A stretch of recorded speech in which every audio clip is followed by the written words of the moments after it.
We are open for business on a sunny Saturday in the Valley. The Diamondbacks coming off last night's win over the Cubs in the Saturday Black tonight.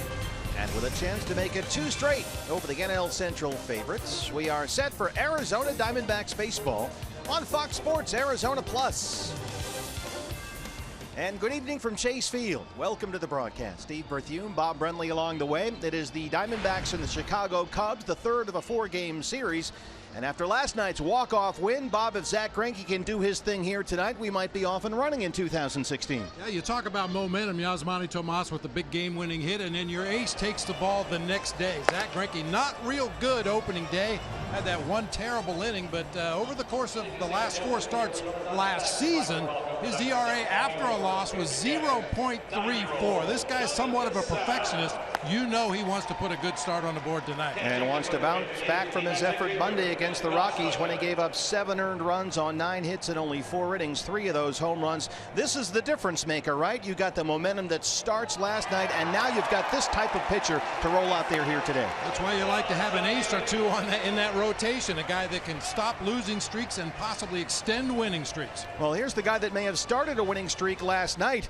It's Il Tanque, Yasmani Tomas. Chip Hale said the pitch he hit last night was about Adam's apple high, but he got on top of it for the walk-off single. Right where he likes it, yeah. Pedro Strop fastball at about 95 miles an hour up around neck high, but got enough bat on it to hit that soft line drive into left field and score Chris Owings. You could tell his teammates were very excited for him. Yasmani's had some tough at-bats in the early going, but the biggest at-bat of the season last night, he came through. He's out there in left field again today. A change for Chip Hale's lineup this evening against the Cubs. Game 3 of this series. Brandon Drury will get the start at third base, and we had thought, Bob, that Brandon looked a little skittish here after getting regular at-bats in spring training and coming off the bench here once the season started. His timing appeared to be off just a little bit. It doesn't take much, however, to get back into that rhythm, get back in that groove. Took some ground balls earlier today down there at third base. You know, he too is very excited for this start tonight. And we're excited to bring it to you on Fox Sports Arizona Plus. The Diamondbacks with a chance to clinch at least a split with the NL Central favorites. First pitch on the way. Zack Greinke on the mound. It's Diamondbacks baseball. Fox Sports Arizona. Arizona Diamondbacks baseball on Fox Sports Arizona is brought to you by CenturyLink. Switch to CenturyLink Prism TV for an advanced TV experience. Learn more at cprismtv.com. By Jack in the Box and the Jumbo Jack, a home run for your mouth. And by your Valley Honda dealers, where you get more standard features for less money.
Diamondbacks baseball on Fox Sports Arizona is brought to you by Chaz Roberts Air Conditioning and Plumbing. Choose Chaz.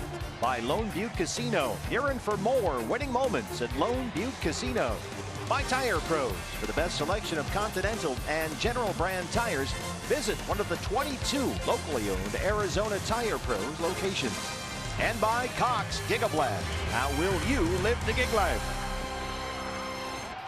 What a night to be here at Chase Field. First pitch is coming up. Kyle Hendricks for the Cubs and Zack Greinke for the Diamondbacks. We are back from downtown Phoenix right after this.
Set for baseball on a perfect evening to be at Chase Field in downtown Phoenix, Arizona. Welcome in on Fox Sports Arizona Plus, the Cubs and the Diamondbacks. And as we join the evolution, the uniform of the day, the black alternate jersey with the black gradient A cap as Zack Greinke takes the mound here in downtown Phoenix for his second start in his Arizona Diamondbacks career. D-backs trying to roll with some momentum here after last night's walk-off win over Joe Maddon's Cubs, who suffered their first loss of the season here last night. And this series still up for grabs as we play the third of a four-game set at Chase Field. Good to slow down this Cubs machine a little bit last night. Their offense that was firing on all cylinders in the first game of this series slowed down a little bit by Robbie Ray and the Diamondbacks bullpen. Hopefully more of the same from Zack Greinke tonight. Here's how Joe Maddon will line them up tonight. Dexter Fowler once again out in center field. Jason Hayward in right field. Ben Zobrist at second. Anthony Rizzo down at first base with Chris Bryant at third. Former D-back Miguel Montero doing the catching. Jorge Soler filling in for Kyle Schwarber in left field. Addison Russell at shortstop, and Kyle Hendricks, the right-hander, on the mound. Your Arizona Ford starting pitcher, he's Zack the Diamondback. Zack Greinke knocked around by the Rockies here on opening day and looking for a mulligan after allowing 7 runs on 9 hits in only 4 innings, including 3 home runs. Yeah, he left a lot of pitches up in the strike zone. His manager Chip Hale chose to give a lot of the credit to that Rockies offense. They were pretty good in that opening series, but Zack made a lot of mistakes and they made him pay. Eric Cooper, our plate umpire. Roof and panels open, set to go. D-backs and the Cubs as Dexter Fowler looks at ball 1. Fowler off to a sensational start, 9 for 15, and 4 of those hits are for extra bases. But he hasn't faced Zack Greinke yet this year. He struck out 9 times in 18 at bats against Zack. 9 times. Just inside there. 2-0. Fowler has been an on-base machine in the leadoff spot this year. He's reached base safely in 13 of his 19 plate appearances to begin the season.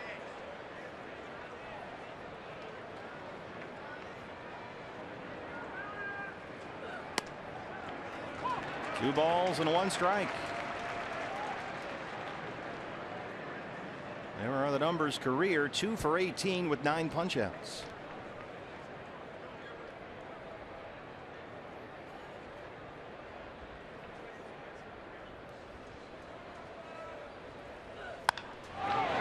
Gene Segura at second base. Greinke got to get over there in a hurry. And a nice job by Zach to cover the bag. One down. Let's take a look at the Diamondbacks defensively. Our Eye on Defense is brought to you by Nationwide Vision Centers. Nice defensive play to start the ball game. Here's how Chip's going to line them up today. Yasmani Tomas in left. Chris Owings out in center. David Peralta in right field. Brandon Drury getting his first start at third base. Nick Ahmed at short. Gene Segura at second base. Paul Goldschmidt at first. Wellington Castillo doing the catching for right-hander Zach Greinke. Left hand hitting Jason Hayward in there now.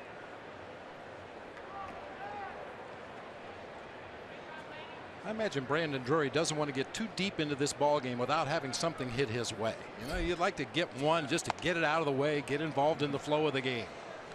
Well, Chip Hale told us he would have to be creative to find spots for Drury's bat. We have seen him in the outfield as a pinch hitter. Now he's in there today at third. 1-0 on Hayward.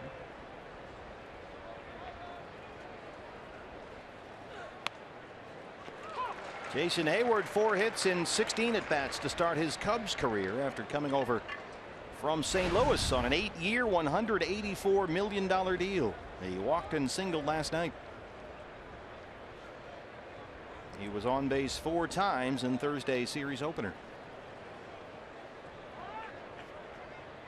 We got a full house here today. Crowd still streaming in to Chase Field. Roof and panels open. Very comfortable here. Just a gorgeous night to be at the ballpark. This is hard hit to left center. A base hit for Hayward.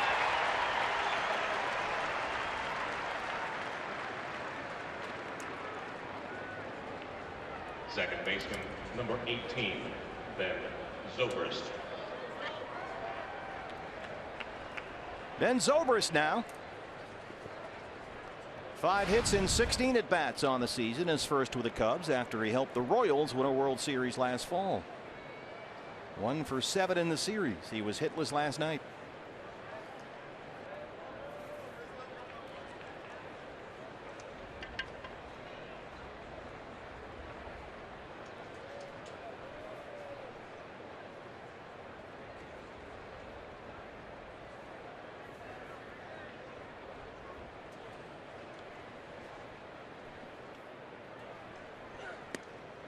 Strike one.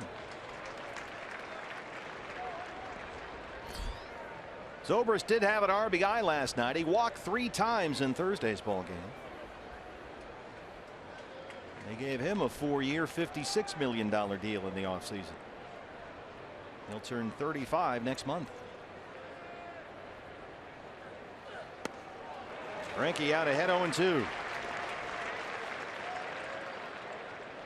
You don't usually fool Ben Zobrist that badly with that changeup fading away. Good down away action that time to a guy that makes pretty consistent contact.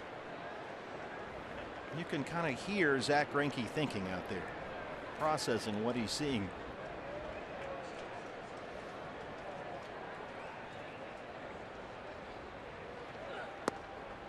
Doesn't get the call from Eric Cooper. It's a ball and 2 strikes.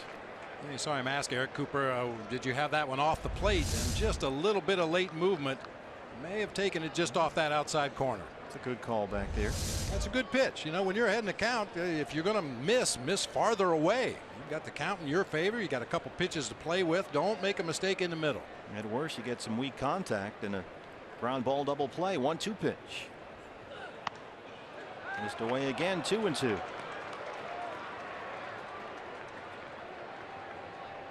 And when you talk about pitchers that have a good feel for pitching, it's exactly what you talked about. Zach Greinke throws the pitch. He knows the location. He watches how the hitter reacts to that pitch. and then makes up his mind, okay, where do I go next? Was he out in front of that pitch? Was he behind it? Was he taking all the way? And then he comes up with his game plan each at bat. Shook off Castillo a couple of times there. Keeps firing away at that same spot, but he hasn't hit it yet. Now the count is full 3-2. I mean, he has a game plan going into the ball game. Each guy that he has a history against, he knows where they like the ball, where he wants to avoid, where he wants to throw. But then during the course of the at bat, you pitch according to what you see that hitter do. 3 balls, 2 strikes. Hayward the runner at first. Hayward takes off, and Zobrist hits it right in the hole. Hayward heads for third.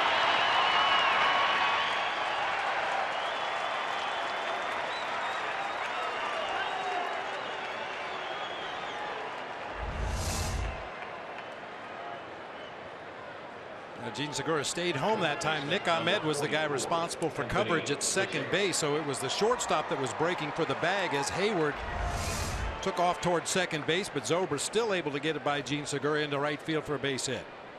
A pair of 1-out singles have runners on the corners for Chicago. 1 down for Anthony Rizzo.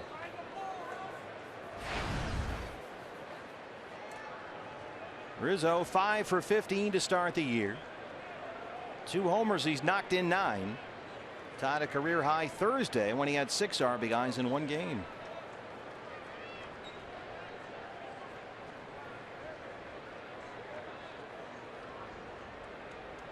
They are shading Rizzo a bit toward the right-hand side. Ahmed, the shortstop, almost behind the second base bag. Strike 1.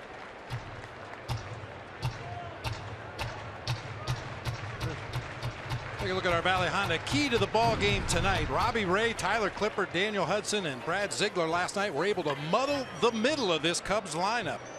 Zobrist, Rizzo, and Bryant a combined 0 for 12 against D-backs pitchers last night. Zach Greinke and the bullpen hoping to do the same tonight. Wellington Castillo is going to have to try and think along with Zach Greinke, as any catcher would, but with Zach, that process is certainly at a higher level and accelerates, so they want to get together here in what's already a big spot in the ball game.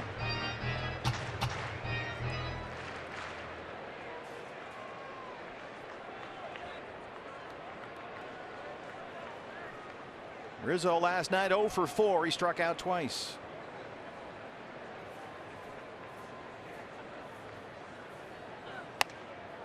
Better that time. Throughout this series, Diamondbacks pitchers have tried to pound Rizzo inside. We've talked about it at length. He stands right on that inside line of the left-handed batter's box.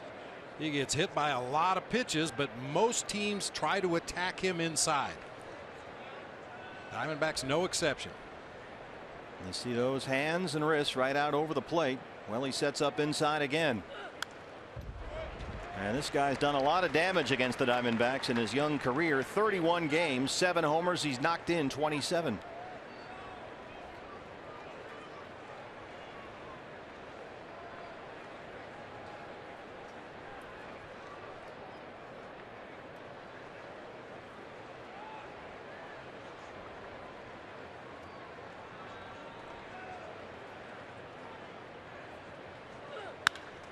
Reaches out and rolls it into center. Hayward will score. Zobrist to third. 1-0 Cubs. 3 straight singles for Chicago.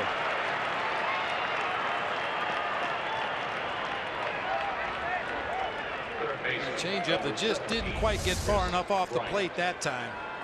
Now look at that swing by Rizzo. You talk about a defensive swing with 2 strikes. Just protect on pitches that are too close to the strike zone to take, and that time he grounds one into center field for a base hit. 3 straight singles now. Still just 1 out, and the batter for the Cubs is Chris Bryant.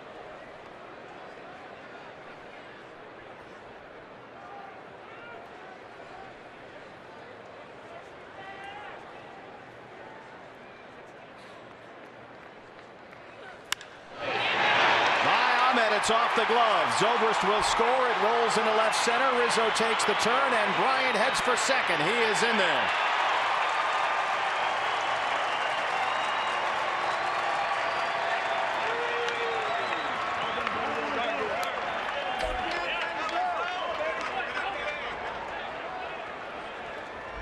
Ball was smoked right there. Slider in the middle of the plate. Location has been bad in this first inning already for Zack Greinke. Just looking for that release point so he can get the ball out there on the corners at the knees.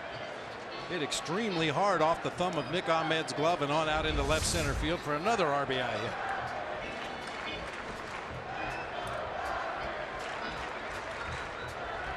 Well, Zack Greinke said after his bumpy debut here Monday night that usually in the past with one bad outing he gets over it pretty quick.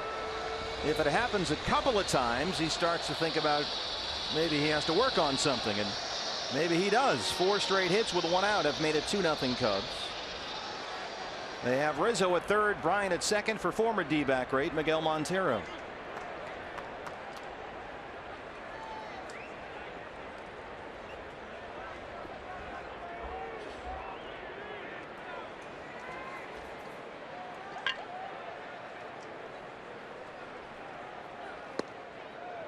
Ball 1. Montero did not get in on the fun the first game of this series as his teammates were banging the ball all over the ballpark. He took an 0 for 6, but as we said at the time, he's a good teammate. Somebody has to make the out. Miggy ended 4 innings Thursday night. 2 for 11 with a home run to start the year. Greinke behind 2 balls and no strikes. Miggy has homered twice off Zack Greinke in the past. Greinke now with 20 pitches.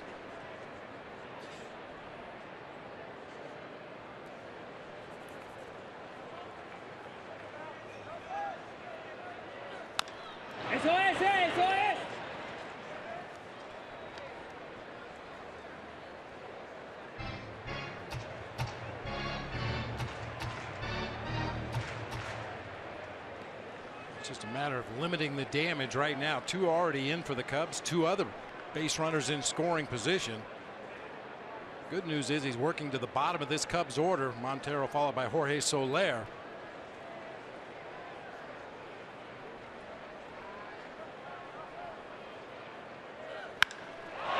Fly ball left field. Tomas at the track at the wall, and he runs it down. Rizzo will tag and score, and it's 3-0 Chicago. The RBI for Miguel Montero.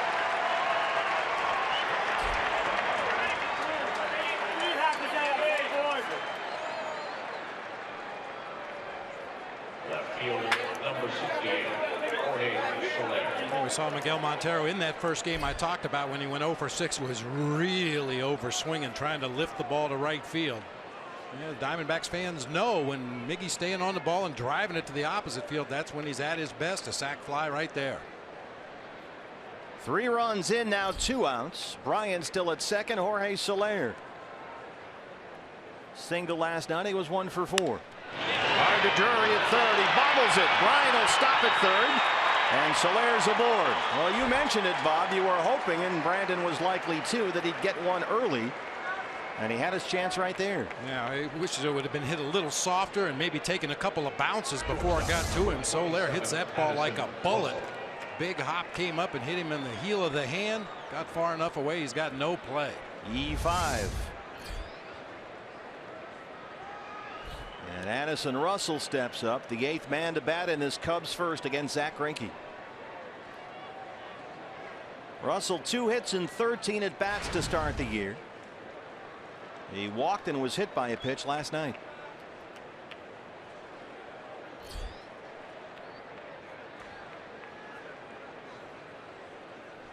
You see Wellington Castillo step out in front of home plate with runners on the corners for the Cubs. Should Soler break for second base, everybody needs to know where Wellington's going to throw the ball.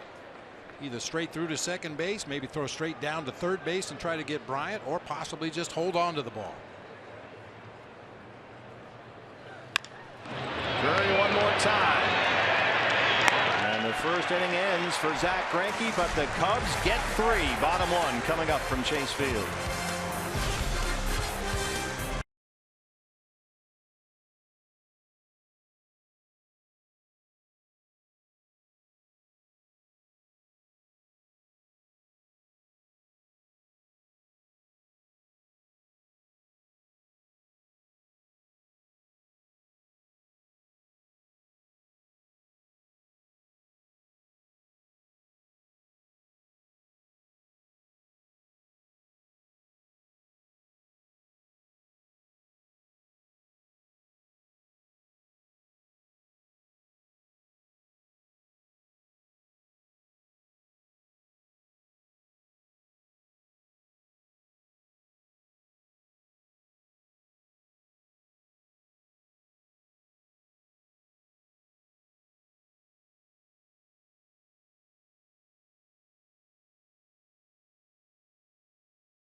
Well, for the third game in a row, the Diamondbacks will try and come from behind against these Chicago Cubs. Chip Hale's D-backs began the day second in the National League in hits behind only the LA Dodgers. Here's how Chip's going to line them up here tonight. Gene Segura once again leading off. Why not? Chris Owings batting second out in center field. Paul Goldschmidt at first base. David Peralta in right field. Wellington Castillo doing the catching. Yasmani Tomas out in left. Brandon Drury at third. Zach Greinke batting eighth and pitching. And Nick Ahmed, the shortstop, batting ninth. Your Arizona Ford starter for the Cubs, 26-year-old right-hander Kyle Hendricks, an Ivy League guy. He pitched at Dartmouth and has been pretty dependable in 2 big league seasons with the Cubs. Last year, 32 starts, won 8 games at a 3.95 ERA. Never a flashy guy, but more often than not, he finds a way to get the job done. Sinker, cutter, changeup mostly. He does throw an occasional breaking ball, but he's just going to try to move that ball around, keep it out of the middle of the plate. Gene Segura, what a start it's been. 11 for 22 in his first 5 games. 2 doubles, a triple, 3 home runs.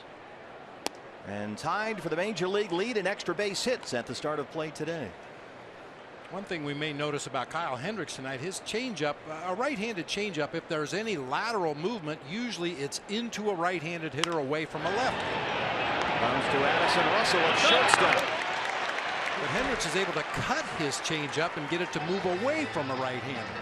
A look at the Cubs. Our eye on defense brought to you by Nationwide Vision Center. Jorge Soler in left, Dexter Fowler in center, the Gold Glover Jason Hayward over in right field. It'll be Chris Bryant and Addison Russell on the left side of the infield, with Ben Zobrist and Anthony Rizzo on the right side. Miguel Montero behind the plate for Kyle Hendricks. Another start in center field for Chris Owings tonight, batting in the 2-hole.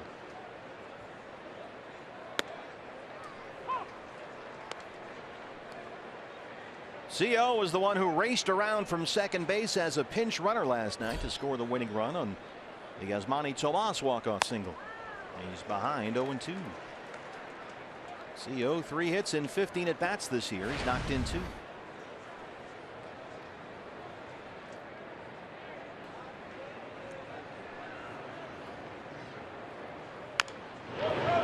Chris Bryant coming in. Bryant moves really well for a big guy. He's an enormous guy down there at third base, and he's a lot more athletic than you think he will be.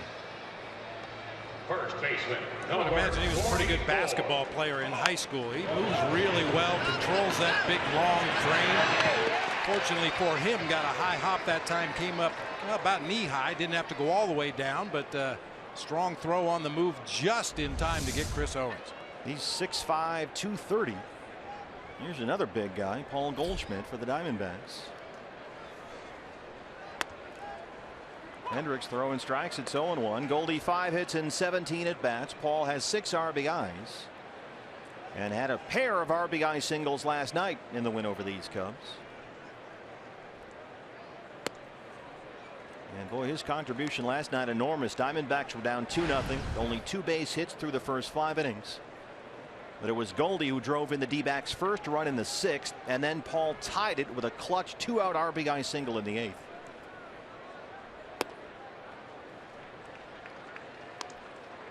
Two balls and a strike to Goldie.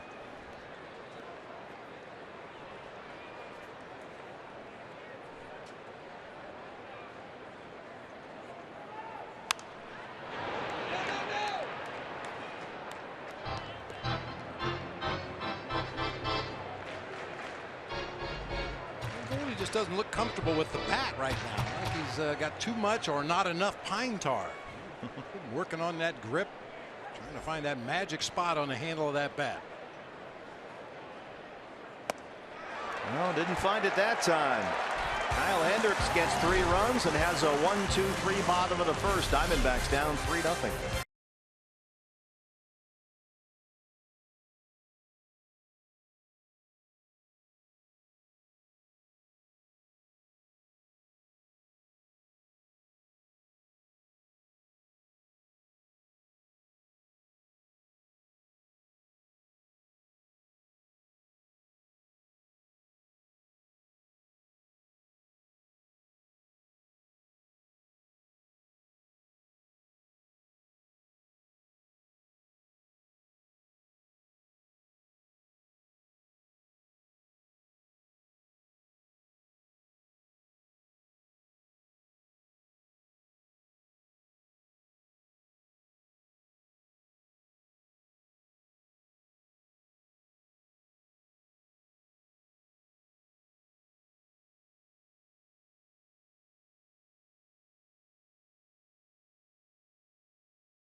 Diamondbacks down 3-0. Cubs with 3 in the first against Zack Greinke, who appears to be having location issues once again out there.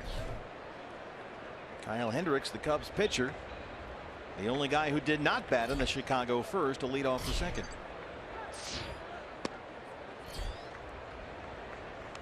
And there was a Ken Rosenthal report that Greinke Monday pitched with the flu. Chip Hale the next day denied that was the case and joked that he thought what was really bothering Zack were the Rockies at bats and the location of his pitches. And that same illness seems to be in place again. Peralta trying to get Hendricks at first, throws it away. Castillo's there to back it up, and Kyle Hendricks is aboard.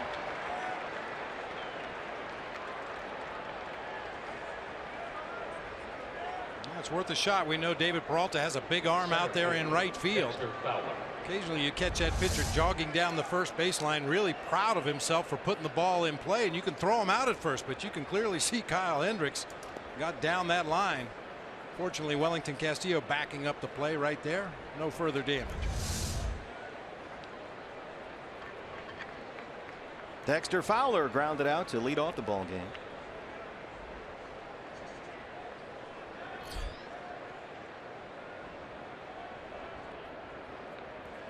Brandon Drury creeping in at third. Fowler squares and takes strike one.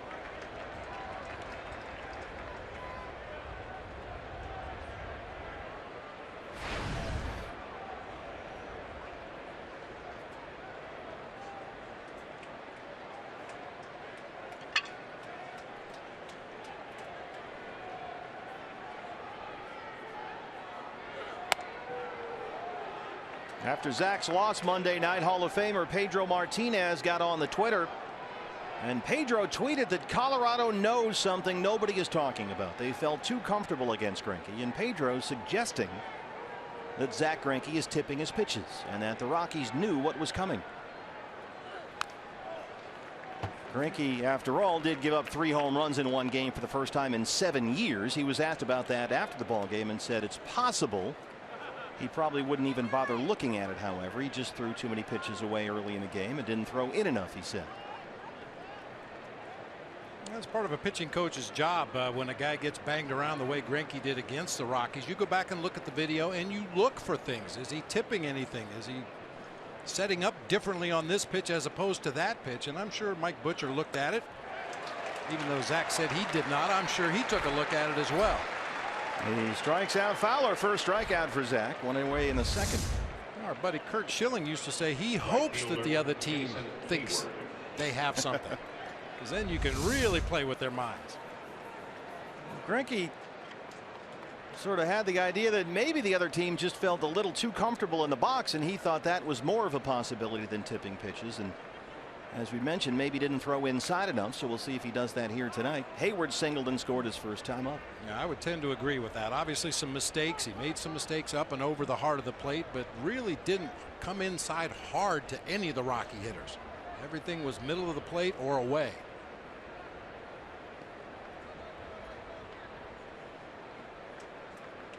Well, it's taken 30 pitches to get 4 outs. Hendricks, the pitcher, at first, 1 away. That's foul. And we've already seen at least 3 curveballs here in this inning, trying to really incorporate all of his pitches early in the ball game. Of course, when you give up 4 straight base hits in the first, maybe you should start using all your weapons early.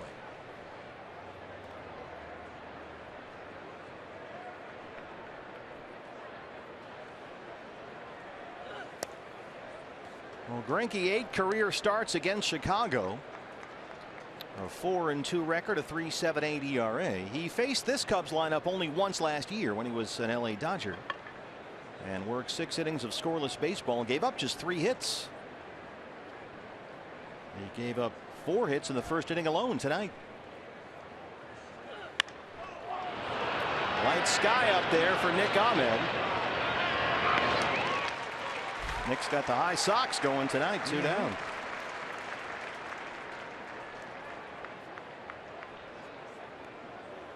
Ben Zobrist now. Second baseman Ben Zobrist.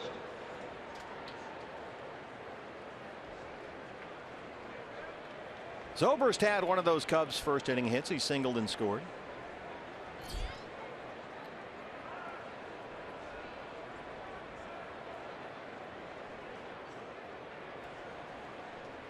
Remember, Zach was just working him away, either on the outside corner or farther off the plate. Eventually, Zobrist went out there and took a pitch that was probably down at the borderline of the strike zone to get his base hit. Goes outside again. He is really staying away from Zobrist.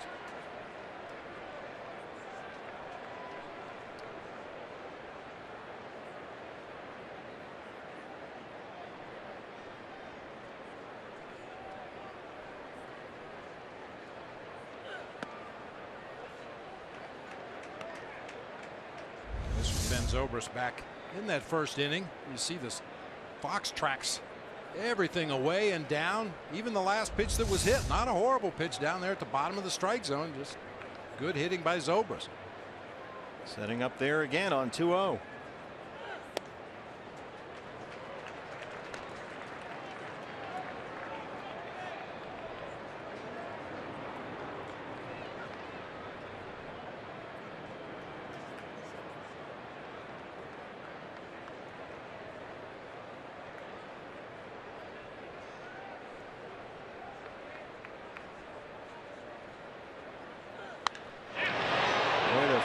Pitch. He turned on that one, couldn't keep it fair though. That's why you try to stay away from Ben Zobrist. He's got some pull power to right field, right center. If you can force him to hit that ball to the opposite field, he'll get his base hits out that way, but he's probably not going to drive the ball into gap or out of the ballpark.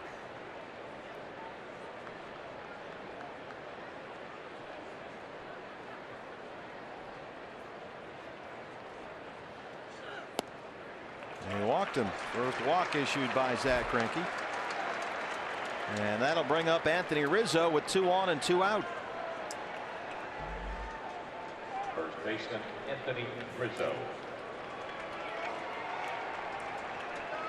I'm sure Chip Hale's just hoping for a nice quick out here with Rizzo at the plate. But when I used to manage and the pitcher was running the bases with 2 outs in the inning and he's at second base, I always rooted for a base hit to the outfield and have that third base coach send the pitcher collision play at the plate. Come on. Really take it out of that opposing pitcher. Rizzo had an RBI single and scored in the first. Fly ball right field. It'll stay in the yard for Peralta. And Zach Greinke strands 2. D-backs trail it 3-0.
D-backs down 3 as we head to the bottom of the second. I'm Kate Longworth. Well, coming into this series, the D-backs knew they could use the Cubs as a measuring stick, and I sat down with Tony La Russa to talk about Arizona's tough schedule schedule right out of the gate. He joked with me that at the end of April, the Diamondbacks will certainly be battle tested, but he said he's a guy that sees the glass as half full. So rather than dwell on the tough competition, he wants to see his players raise their level of competition. After all, to be the best, you have to beat the best. And these guys are supposed to be the best. Joe Maddon, Chicago Cubs. David Peralta leads off the bottom of the second against Kyle Hendricks. D-backs down 3-0. And David, 8 hits in 20 at bats to start the year, including 4 hits for extra bases. It is a brutal April schedule for the Diamondbacks. They opened up with the Rockies, and we all know how those guys can get going offensively. Now 4 against the Cubs. Then you have your only day off of the month on Monday. But that'll be spent traveling to Los Angeles to start a 10-game road trip. And the Diamondbacks are in the division almost all of April, and when they're not, they're playing the 3 best teams in the NL Central: the Cardinals, the Pirates, and the Cubs. So it is a tough stretch out of the gate here in 2016.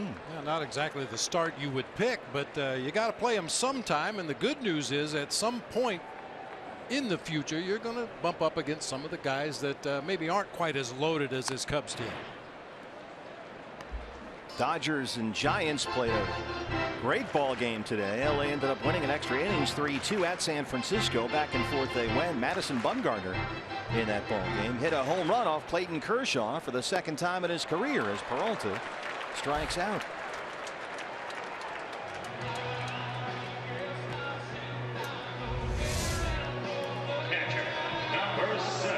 Changeup we talked about. Hendricks can make it fade away from the lefty, cut it into the lefty. Kind of unusual for a guy to throw an off-speed pitch that moves both directions like his changeup does. He's retired all 4 he's faced. Here's the catcher, Wellington Castillo. Welly 3 for 16, all 3 hit singles.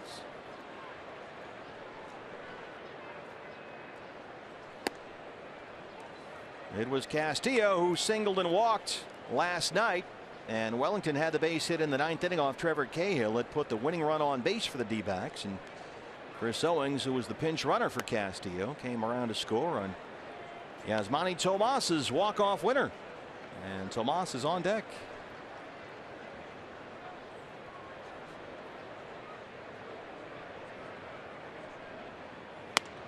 That's in there for a strike. 2-1. D-backs wearing the uniform of the day, the Evolution, the black alternate jersey. The black gradient A cap with that sort of red design on the top of it. We are going to dazzle the opposition this year. Different colors, fashion statements. That new snake head baseball logo on the sleeve there looks great. 2-2. You guys had the chance to do that when you were managing. You had all kinds of things going on there. We had a few different combinations. We had purple, we had black, we had the vests. Nothing like this. Nobody has anything like this. 2-2. Bouncer to Russell at shortstop on the short hop. Time now for Il Tanque, the tank. Yasmani Tomas, who had his first career walk-off hit last night. This 9th inning single that was about Adams apple high, said Chip Hale. Former D-back Trevor Cahill. Now, what do you put on an advance report for Yasmani Tomas? Don't throw it at his neck. He's got that Vlad Guerrero quality about his pitch selection. Tomas 4 for 15 at the plate to start the year, including 2 doubles. He's also struck out 5 times in those 15 at bats.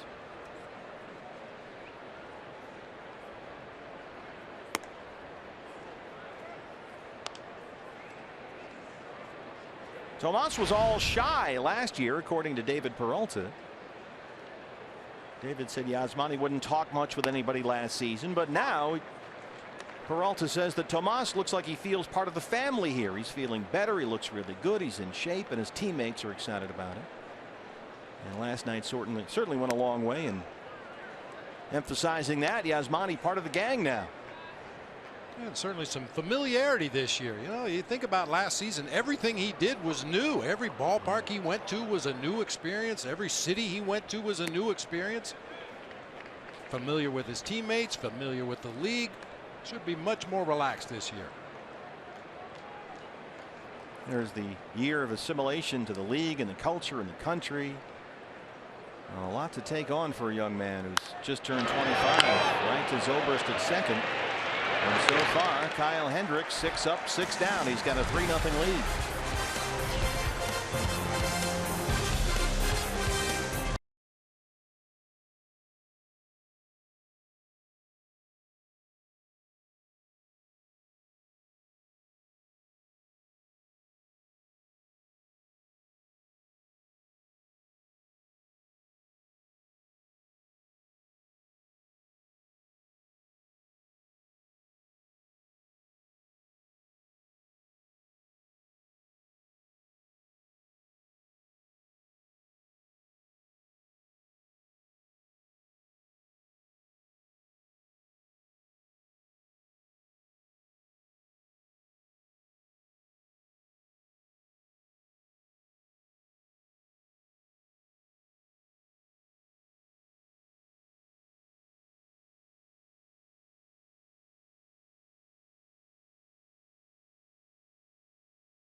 Hendricks has been perfect as 3-0 Cubs as we head to the top of the third. Hey fans, you can customize your own ticket package with a D-backs mini plan.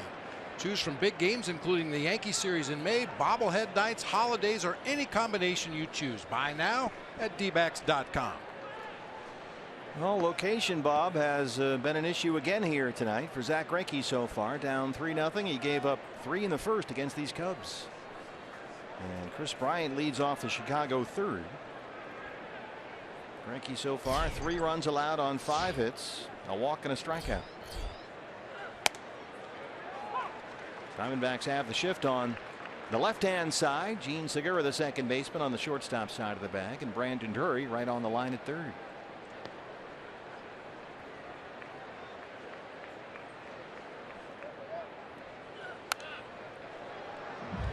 We talked about the location for Zack Greinke in that first inning. He made a couple mistakes right in the middle of the plate, including this pitch to Jason Hayward. That's not a bad piece of hitting there by Ben Zobrist, going down and getting that sinker. Defensive swing that time by Rizzo, but then once again a slider that rolls up there in the middle of the plate to Kris Bryant. Bryant knocked that for an RBI double. But Greinke strikes him out. Second strikeout for Zack. Good start here to the third. And Wellington Castillo is behind the plate tonight, was catching Greinke in just about all his Cactus League games. And he said the one thing that really surprised him was on days when Greinke was fine-tuning, didn't have that really good fastball command, he would still be out there competing the best he can to give you a chance to win. And Wellington said that really opened his eyes. You could see why Greinke has earned the respect that he has. He didn't have his fastball, but just kept competing and competing with his other stuff. And he's out there tonight trying to find something that works against these Cubs. And competing is what you have to do after you fall behind early in the ball game. We've seen this Diamondbacks offense and their ability to get up off the mat and make something happen in the middle or later parts of the ball game. So stop the bleeding right there. Give your offense a chance to get you back in the ball game. Miguel Montero.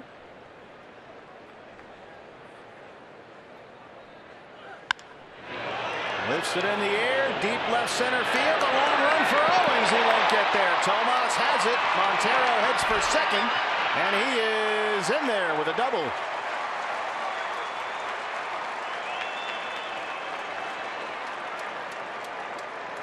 Doesn't seem to be any wind to speak of out there. That just sort of hung up there in left center field. That ball hung up there for a long time. I think Chris Owings must have been shading a few steps over into right center from Montero because he had a long run. Tomas looked like he was going to let Chris Owings take it after the collision we saw the first game of this series in left center. It's understandable that outfielders are a little more careful on those tweeners. Jorge Soler reached on an error by Brandon Drury at third base his first time up, and this guy put on a batting practice exhibition, the type of which I'm not sure I've ever seen here. He hit one into the bar in Friday's Front Row Grill, not the restaurant area up there above left field, the bar above all those tables. See where that bar is? Where the people are waving. Yeah, up there. He hit it right there. Among others. Among others, yeah. Right, yeah. He dented the ballpark a couple of times, and it's very much an all or nothing guy. He will almost always either homer or strike out.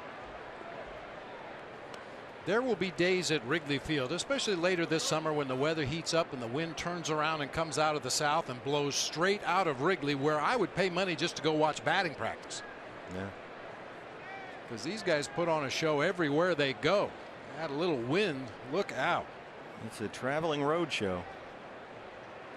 That wind starts blowing out toward the lake at home. They might have to buy more buildings across the street. Third strikeout for Greinke, 2 down now. Joe Maddon said in game 1 of this series he was really happy with his offense because they weren't chasing pitches out of the zone. We've seen a couple of Cubs go down swinging on pitches out of the strike zone here tonight. Well, Zach trying to strand that 1-out double. Montero at second, 2 down for Russell, who grounded out his first time up. Yeah, I'm sure this is a strategy conversation. How aggressive do we want to be with Addison Russell with Kyle Hendricks in the on deck circle? First base open. Looks like a negotiation here. How do you think about this? I don't know. All right, well, how about that?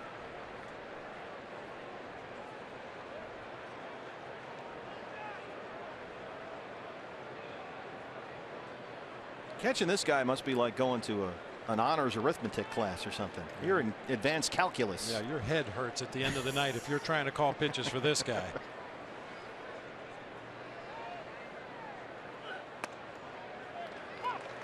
It's ahead 0-1. Which is why I always work so well with Rick Russell. What are you saying? He threw a game in Philadelphia one time. I believe it was 90 pitches. 88 of them were sinkers. So it's either you're either both really smart or not so much. One, 88 times. What do you want to call here? How about one? Big Daddy. Yeah, you had to throw down a slider every now and then just to get him to shake his head. Now, were you on a team when he was on the same team with his brother? They were both Cubs at one point, yeah, Rick and Paul, right? Paul and Rick, yeah. No, I never played with the two of them. I never played against Paul, but was teammates with Rick. Rick and Paul Russell. Seems like forever the Cubs had the wrong brother. You know, they're all those teams in the 70s and 60s. They just kind of rolled that way for a while.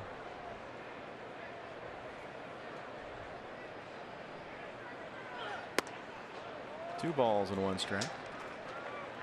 And we talked about it in spring training, the rebuilding process that Theo Epstein and Jed Hoyer undertook when they took over leadership of this Cubs organization, kind of broke it right down to the studs and started over again, which is something the Cubs organization was never fond of. They would tend to sign free agents a year or two after their prime and pay them big money for very little result. Came inside on Russell and got the strike call from Eric Cooper. 2-2 now.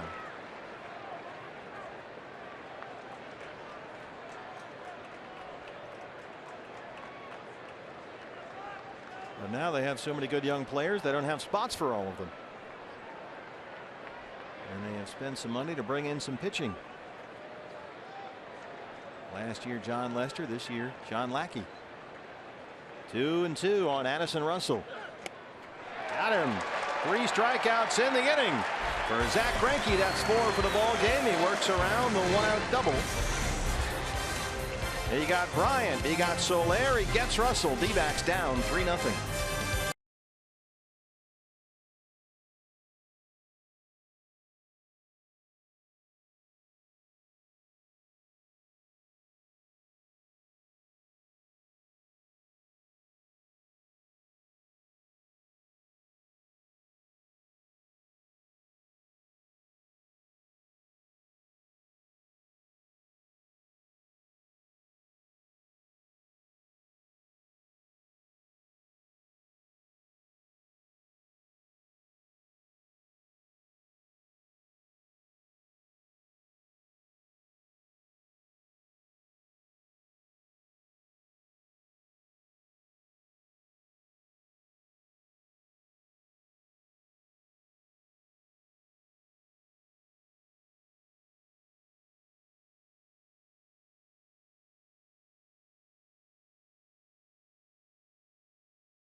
D-backs still looking for their first knock of the ball game as we head to the bottom of the third. Hey fans, a D-backs home run tonight means a free jumbo jack tomorrow at participating Jack in the Box locations with the purchase of a large drink. Well, the D-backs still looking for their first base hit against right-hander Kyle Hendricks, who has retired all 6 he's faced. Brandon Drury, the third baseman tonight, leads off the Arizona third. Brandon 1 for 7 on the year with 3 strikeouts, and after a sensational spring training during which he hit about .390 with 4 home runs. It's been a skittish start out of the gate for Brandon with inconsistent at bats and playing time, so hopefully this will get him going here tonight.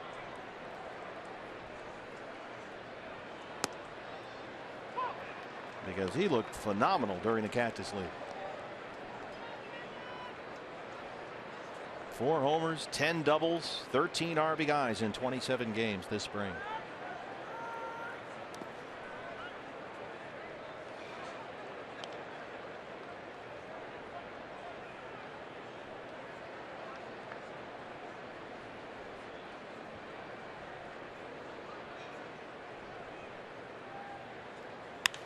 Reaches out and drops it into left. There you go, Brandon, a base hit.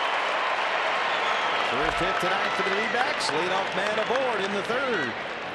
This adjustment to his swing in progress. He got out there on his front foot, saw that slow breaking ball working away from him, extended his swing, got out there and hooked it into left field for his first knock of the season. He was doing this all day today in batting practice, and Mark Grace was behind the cage, just kind of leaning on the cage and talking as Gracie always does, and he just said, yeah, do that all day. We'll take 4 of those tonight.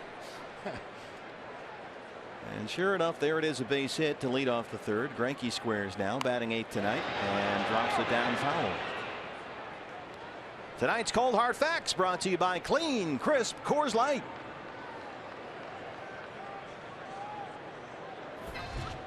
Zach Greinke, most home runs among active pitchers. Bumgarner homered.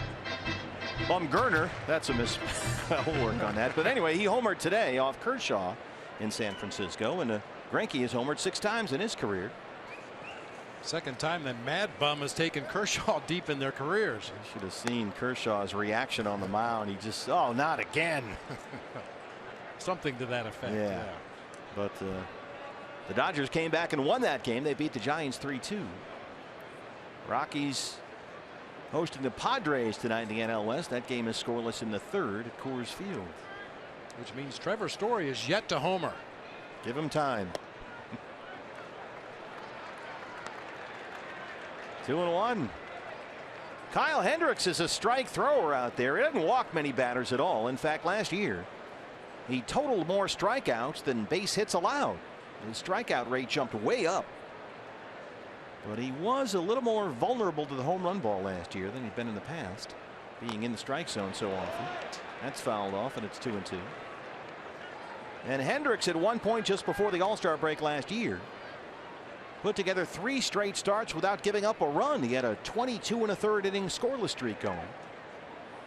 Did seem to lose some effectiveness as the season wore on. His ERA after the All-Star break jumped up nearly a full run, but for the most part he was very effective last year and has been so far tonight. Greinke gets it down. Rizzo will get the out at first. They move Drury along.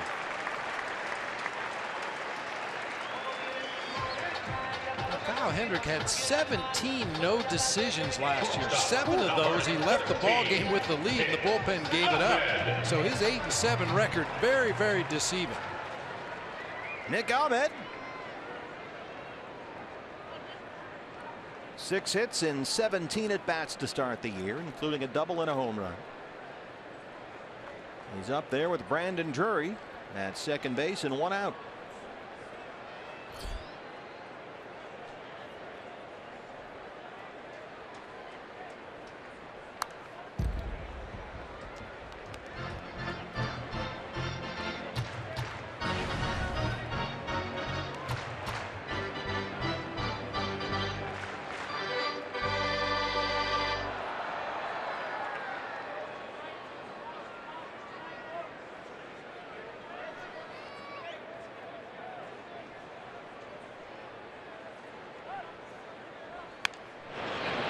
That's a fair ball. Chris Bryant at third looks Drury back.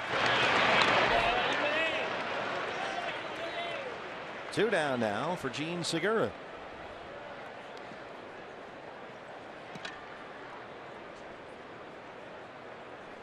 Segura grounded out to lead off the ball game for the Diamondbacks. Second baseman, Jean Segura. Jean Segura 3 hits last night, including 2 doubles. He scored twice. And he is the first player in Diamondbacks history with multiple hits in each of his first 5 games of the year.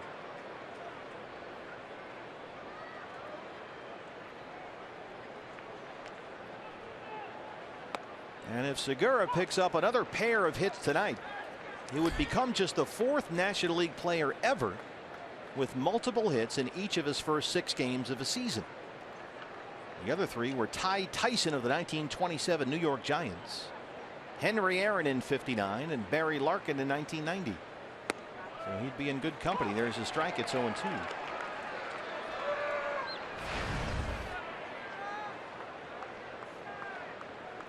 The hits so far this season, just like in the spring, have been coming in bunches for Jean Segura. Could use one right here to get on the board, down 3-0. In the air for Hayward.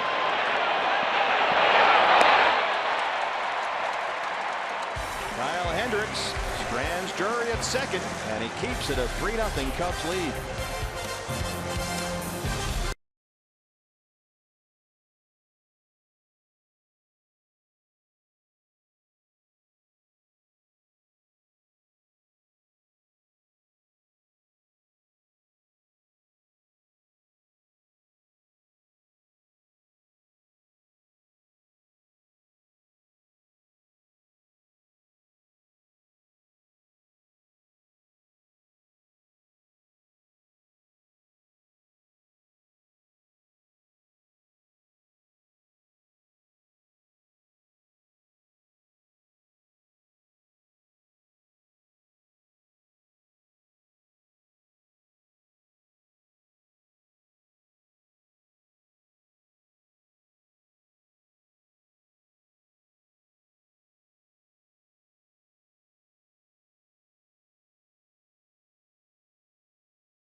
Downtown Phoenix, roof and panels open at Chase Field. Hey fans, this week only T-Mobile customers can get a free season-long subscription to MLB.TV Premium. Just go to T-Mobile.com/MLB. Sign up now and you'll be able to catch every moment on America's fastest-growing LTE network. The pitcher Kyle Hendricks leads off the Chicago fourth against Zack Greinke, who so far has given up 3 runs on 6 hits, walked 1 and struck out 4. Hendricks, Fowler, Hayward 9-1-2 in the Cub fourth.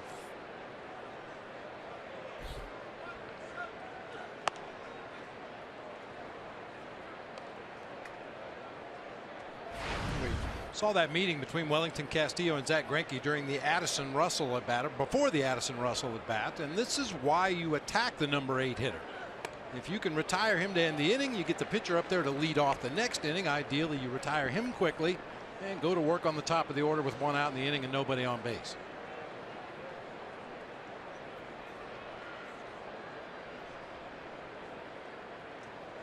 A lot of shake-offs tonight for Zack Greinke. Looking at those signs. Sometimes those are intentional, right? Even with nobody on base. Yeah, you just want the hitter to think a little bit. You know, sometimes a catcher will actually put down a sign or shake his own head to get the pitcher to shake his head no. The more you can get that hitter thinking, the better chance you have of getting him out. Walter Alston once said, "A full mind is an empty bat."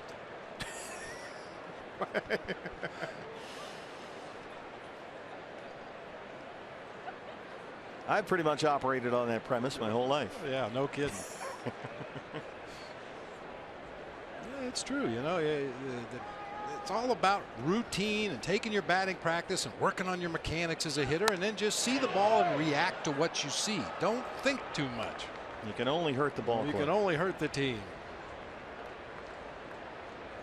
You know, he's up there against an Ivy League guy, as we mentioned, Kyle Hendricks, a Dartmouth alum.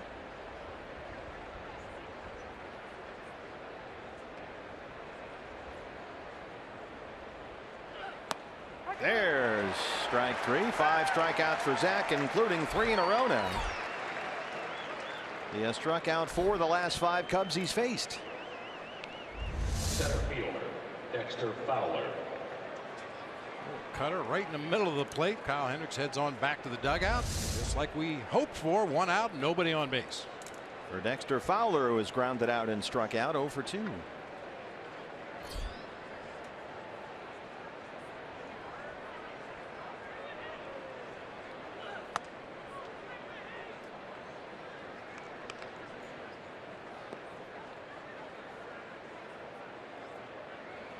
Fowler, a switch hitter, better from the right-hand side. He hit almost .330 as a right-hand hitter last year, but most of his power comes from the left-hand batter's box. 13 of his 17 home runs as a left-hand hitter.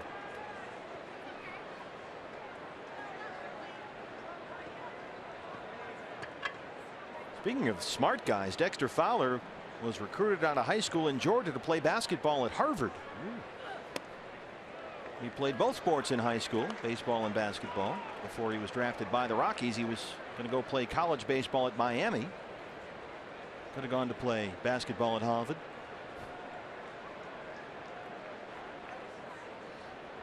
We're surrounded by smart guys up here. It's a good thing. We need all the help we can get. Exactly. Here's a strike on 3-0. Dennis Lamb. I don't know where we'd be without Dennis Lamb. Holding the fort together up here.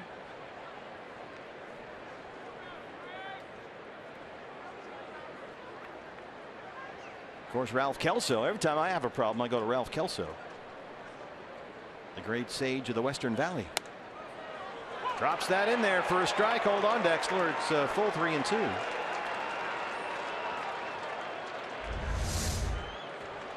Breaking ball. Fowler thought it was up. It just does catch the top of the zone. Not exactly where you like to throw that curveball, but it definitely was in the zone. Eric Cooper said it was in there, so here it is, 3-2.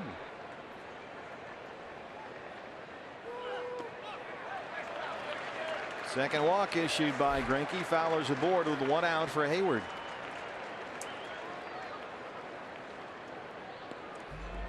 Right fielder Jason Hayward.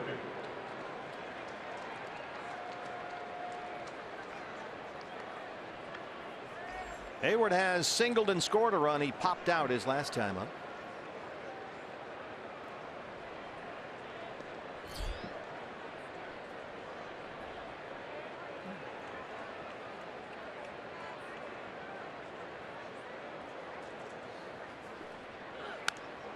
This is the combination that Joe Maddon really likes at the top of his order. Fowler and Hayward. He loves to mix his lineups. He's a kind of a maniac about it, in fact. But he did say this spring he will do it again this year. He loved the consistency with Fowler 1, Hayward 2. That type of hitter in the 2 spot after he came over from St. Louis. He got him now, and he's just going to run with it here. Wants to keep him in the comfort zone because he's performed so well batting second in some of his other stops, Atlanta, St. Louis. 0-2. Well, when your leadoff hitter's getting on base as much as Fowler has in the early going this year, it leaves that big hole on the right side of the infield for a left-handed batter that can pull the ball hard to that right side. Hayward has hit second more than anywhere else in his career and done very well there. So Maddon says the debate, that's 3 through 9. 1 and 2, pretty solid.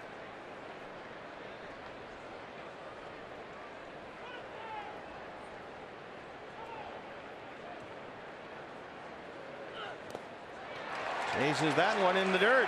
6 strikeouts for Greinke, and 2 down in the 4th. The Cub hitter chasing out of the zone here. Change up on the 2-strike count. That ball bounced right off of home plate, blocked by Wellington Castillo for the second out of the inning. And remember how they've worked Ben Zobrist so far. He has singled, walked, and scored a run. Everything to Zobrist, away, away, away through 2 at-bats.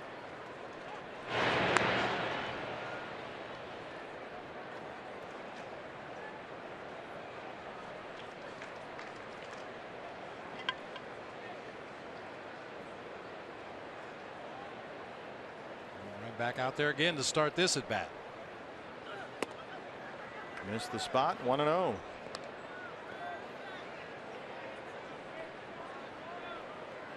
Zobrist's first inning single was on a 3-2 pitch. He walked in the second, so he's seen a ton of pitches here already tonight.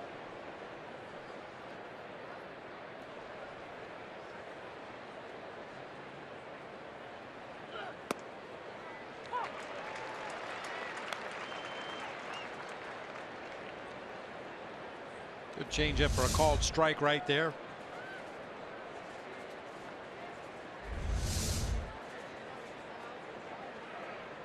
When you're behind in the count, you want to get that changeup close to the strike zone. When you're ahead in the count, you want to bounce in the dirt like we saw him do to Jason Hayward. Why so? Well, because when the count is in the hitter's favor, he's probably hunting fastballs. Chris Owings, right center. CL won't get there. It's off the wall. Fowler will score. And it's an RBI double for Ben Zobrist. 4-0 Cubs.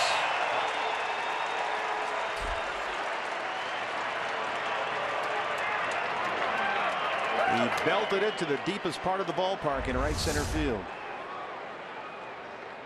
First baseman, Right down Anthony the middle. Rizzo.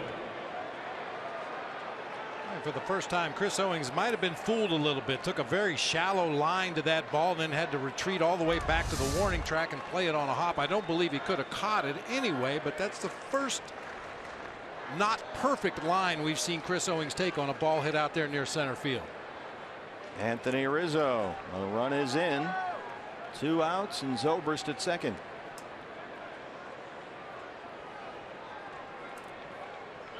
Rizzo had an RBI single and scored a run as part of that 3-run Cub first. He flied out his last time up, 1 for 2.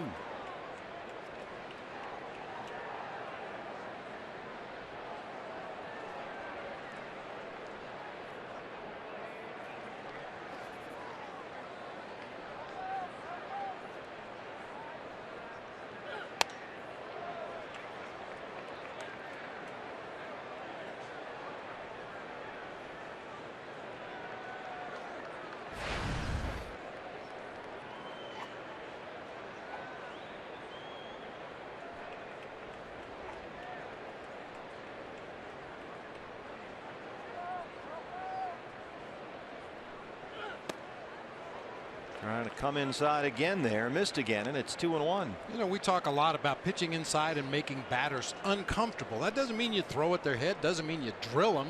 What we saw right there, a fastball inside near the knees of Anthony Rizzo, made him move his feet. That makes you uncomfortable as a hitter.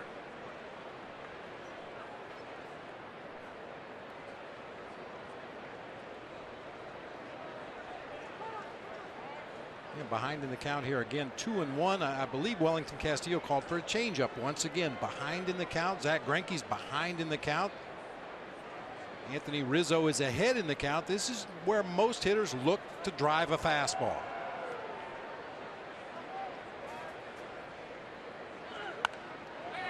And on the hands, well, he'll give it a look, but it's in the seats. 2-2 now. And back to the fastball instead after Rizzo called timeout and stepped out of the box. Zach thought about it for a minute or two and came back with a 92-mile-an-hour heater instead of the changeup they were going to throw.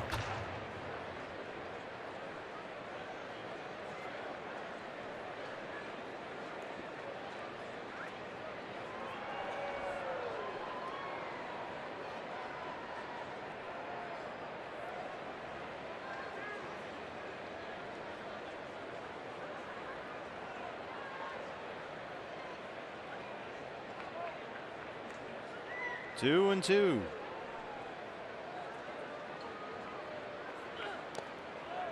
Did he check? Yes, he did, says Gary Cederstrom. And it's a full count, 3 balls and 2 strikes.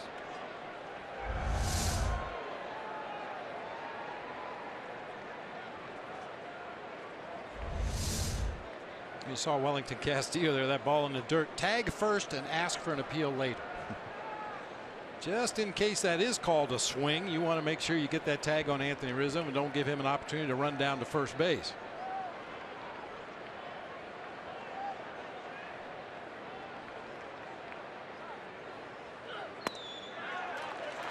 Ball 4.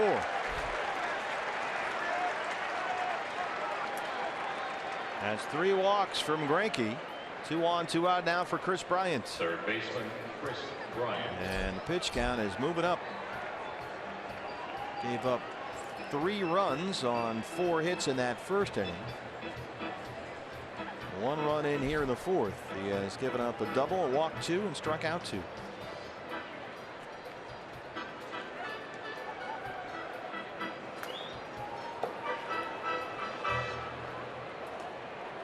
Bryant has an RBI double and a strikeout, 1 for 2. Segura, the second baseman, right behind the runner Zobrist. And Drury on the line at third.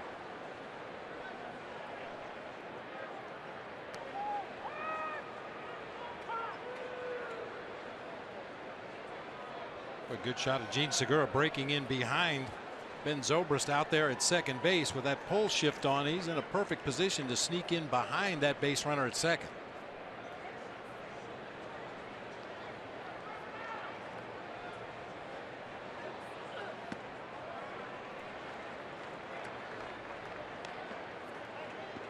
Kris Bryant will strike out. He led the league in strikeouts last year. Punched out 30% of the time he was up there.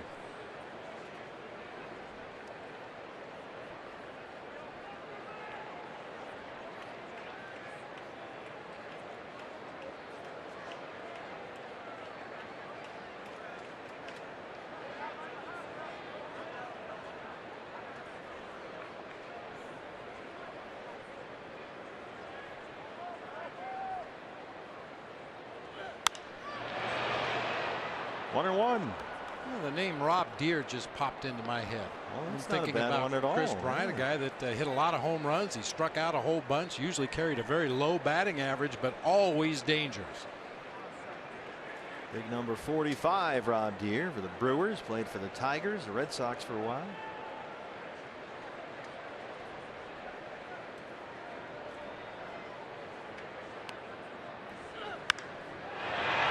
It'll back up Owings in center. CO at the track.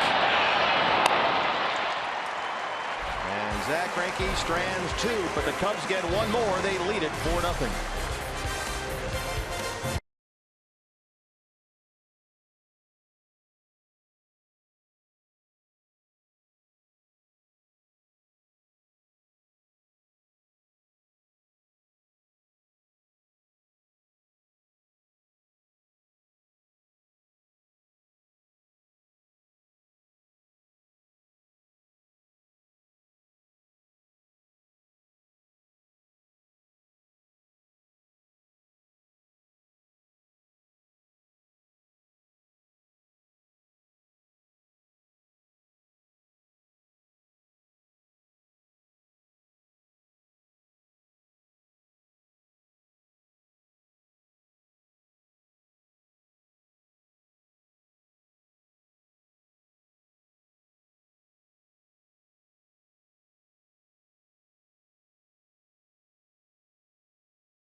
D-backs trail the Cubs 4-0. Time to take a look back in history, presented by Geico. On this date, 1965, President Lyndon B. Johnson joined more than 47,000 fans for the opening of Harris County Dome Stadium, otherwise known as the Astrodome. One of the legendary sporting facilities in the history of this country, really. A lot of great games are played in that ballpark, and it still stands. The Disastrodome. Oh, man. Oh, brother. Chris Owings. You didn't like it there, huh? Not very much. What was the problem? Multiple problems. Well, name one. Nolan Ryan. Well, Mike Scott. Tough in any ballpark. Yeah, sure. You make a good case. Yeah, it was a big. Obviously, the AstroTurf was not good on those of us with bad knees. And I've told this story in the past too. When you would take a cab to the ballpark, or the team bus would come to the ballpark, they would drop you off at the loading dock.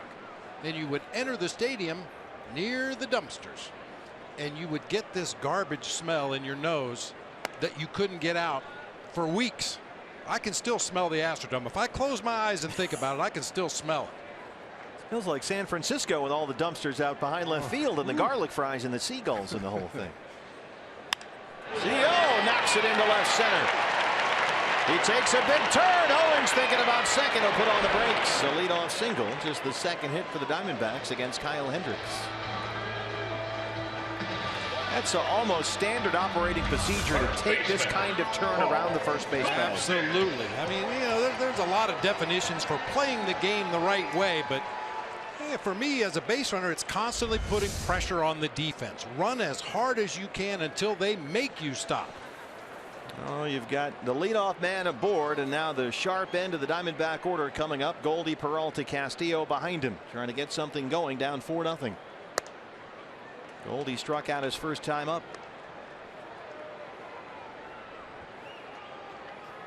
Of course, Goldie grew up in Houston, and he was a big Astros fan as a kid. Bagwell and Biggio, the Killer Bees, those were his guys.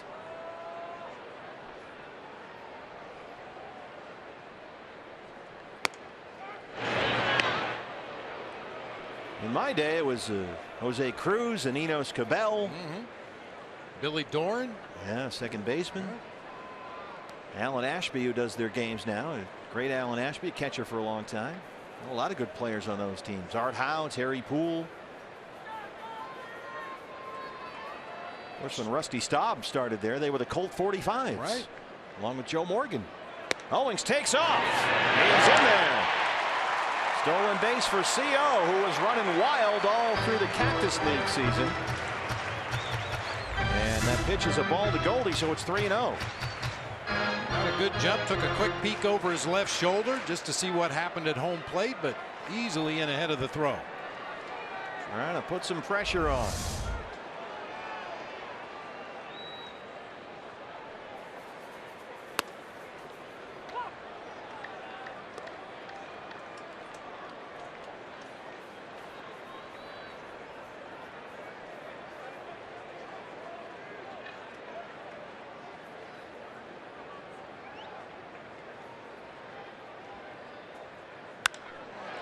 Fly ball for Jason Hayward, right field corner near the line, and it's out of play. He can't quite get there, ran out of room. That's why I'm guessing, Bob, I always hear it's a lot tougher to play a corner outfield spot in one regard than it is center field, because the ball has spin on it when it's coming at you. Yeah, a lot more, if you want to call it English. Right-handed batter hitting a ball to right field like Goldie just did, it's always going to be slicing away from that right fielder as he chases it into foul territory. Same thing for a left-handed batter hitting a ball to left field. Full count, 3-2.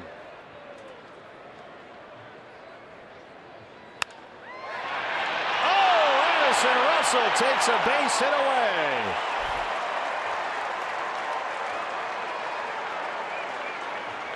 The Cubs' sensational 22-year-old shortstop. The ball got in on Goldie just a little bit. Didn't quite barrel it up, but still a nice play by Addison Russell, ranging over into that hole. So one away in the fourth. David Peralta struck out his first time up against Hendricks.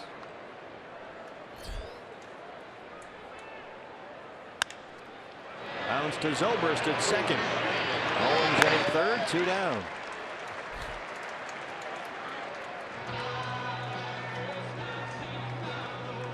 Well, Hendricks had a man on second with 1 out in the third inning. Got a ground ball and a fly ball to get out of it. And now he's got Owings at third base.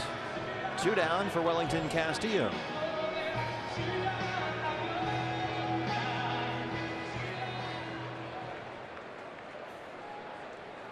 Castillo grounded out his first time up. Just 3 for 17 to start the year. All 3 hit singles.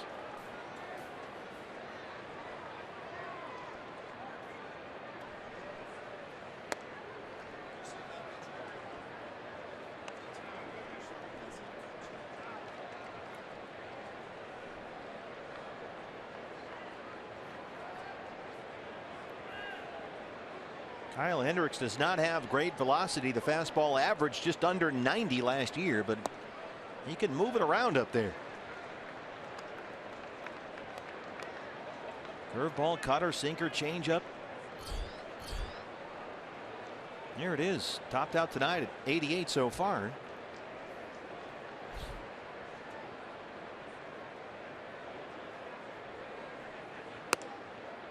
And he falls behind on Castillo, 3-0. You would think a guy who throws a pitch that, or pitches that move as much as he does, would have trouble commanding them, but he's usually in the strike zone. It's subtle movement, though. You know, it's just enough to get the ball off the barrel of the bat. Ball 4, first walk.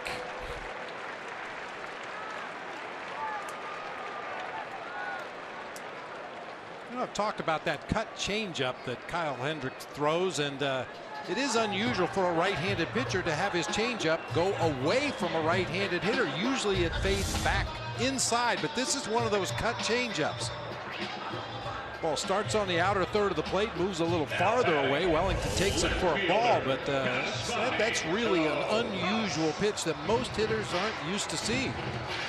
Yeah, usually about 80% of the time it's sinker changeup with that weird movement on it. So they're on the corners, 2 down for Yasmani Tomas, who grounded out in his first at bat tonight.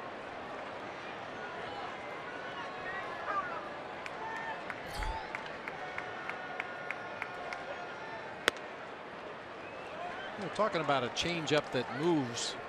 Sometimes if a guy throws a split finger for a changeup, he can make it go both ways depending on finger pressure. You put a little more pressure on your index finger, that ball will move down and in. You put a little more pressure on your middle finger and the ball will move away. It's amazing how much thought goes into grips and grip pressure.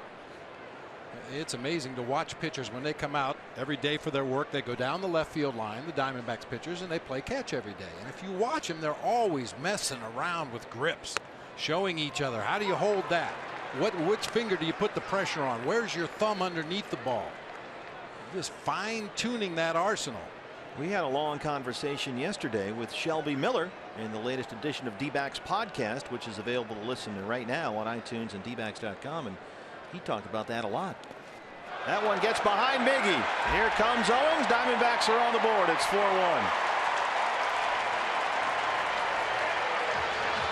Maybe a little too much pressure that time from Kyle Hendricks.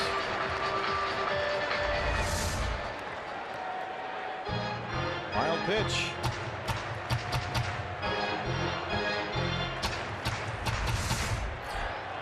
So now we'll run in. Castillo at second. 2-2 on Tomas.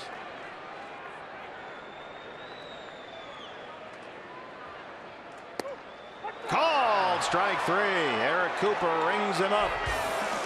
But the Diamondbacks get 1. We are through 4. And it's a 4-1 ball game. Hey. Yeah. All right.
Start the 5th inning. Fans tomorrow. The D-backs wrap up this series against the Cubs. Shelby Miller on the mound against Jake Arrieta.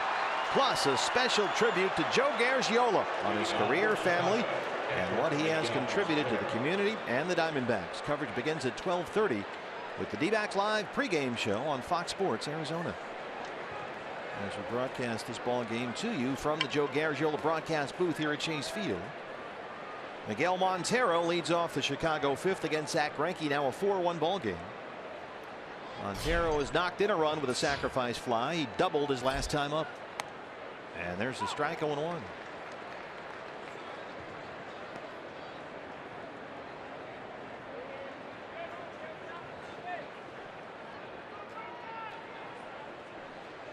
.80 pitches for Greinke, 51 for strikes. Goldie, a high hop. That one kicked up almost over his head. Greinke's there, 1 away. Well, that's one of those plays that he just makes look easy. That's probably a lot tougher than we think. Yeah, unfortunately, Paul's playing deep down there at first base. He's able to handle that bad hop that looked like it was going to go over his head into right field. And Zack Greinke always gets over there in good shape to cover the bag. Couple of Gold Glovers hooking up there. One down for Jorge Soler, who reached on an error by Brandon Drury at third. He struck out his last time up.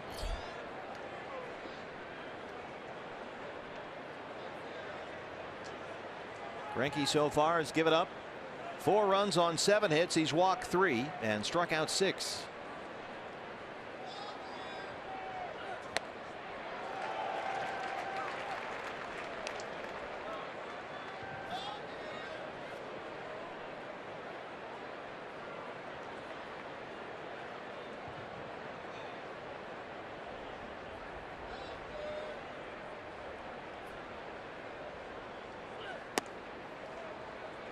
One and one.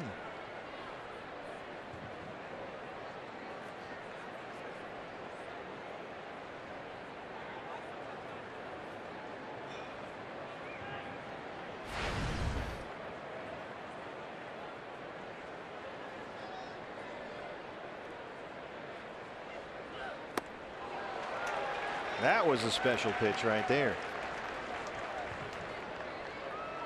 Slow breaking ball that time by Zack Greinke. Look at that drop. That's called a curve ball, but back in the olden days they used to call that a drop ball. Christy Mathewson had the fadeaway pitch. Somebody's throwing a drop ball. Well, he dropped Soler right there like a bad habit. 7 strikeouts. 2 down in the 5th. That's the kryptonite for Jorge Soler. Off-speed pitches, especially if you've got that good arm action on the changeup, the good movement on the curveball. 2 down for Addison Russell. Russell ended the 1st with a ground out, ended the 3rd with a strikeout.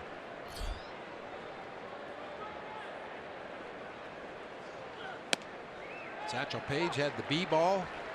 Does it always be where I want it to be? There's a Dizzy Dean that would ask hitters, now what pitch would you like to strike out on? Very accommodating that way. Look out. Oh! Well, it was Addison Russell who threw a bat the other night that almost hit Baxter. And almost in that same spot. And that young lady looks like she's just fine, thankfully. That might be the same seat. It might be.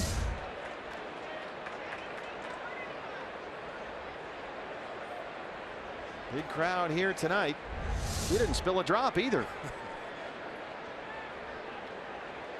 She's got a Randy Johnson hat on.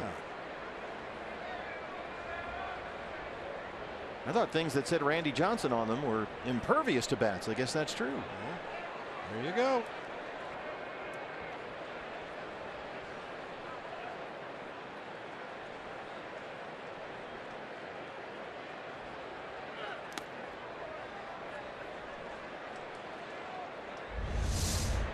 This was Thursday, and it almost hit Baxter. And this was all over the interweb. An angry Baxter couldn't break it, so he did the right thing and found a young fan. Nice.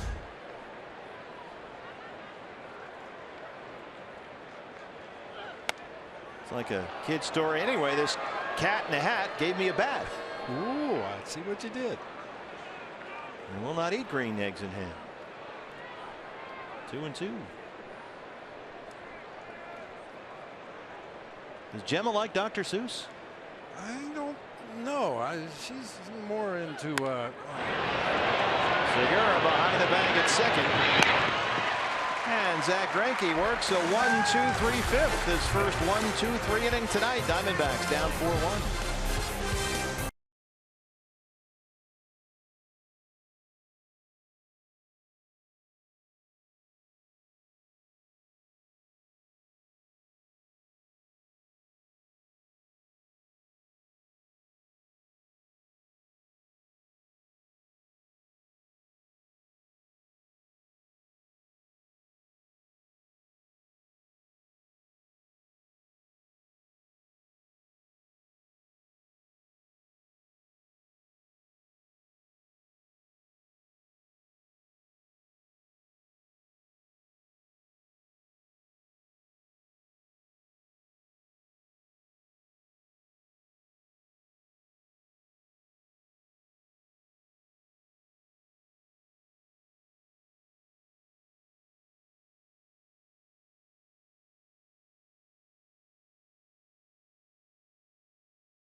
At the bottom half of the 5th inning. Hey fans, anytime the D-backs score 5 runs or more, you know what that means.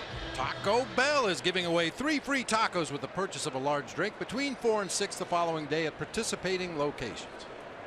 A.J. Pollock bobblehead day coming up here April 23rd at Chase Field. First of our 4 bobblehead giveaway days this year. Courtesy of Arizona Sports 98.7 FM. First 20,000 fans April 23rd. Get the A.J. Pollock bobblehead. Get your tickets right now. dbacks.com. Brandon Drury gets it on top of the dugout. Careful. Fumble. I think everybody in that front row touched the ball at one point and nobody got it. That was like the old Ken Stabler, Dave Casper holy roller play. Oh, so close.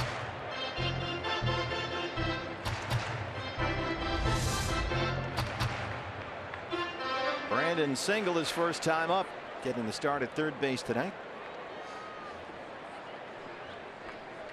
D-backs still with only 2 hits off Kyle Hendricks. Drury single to open up the 3rd, and Owings single to start the 4th.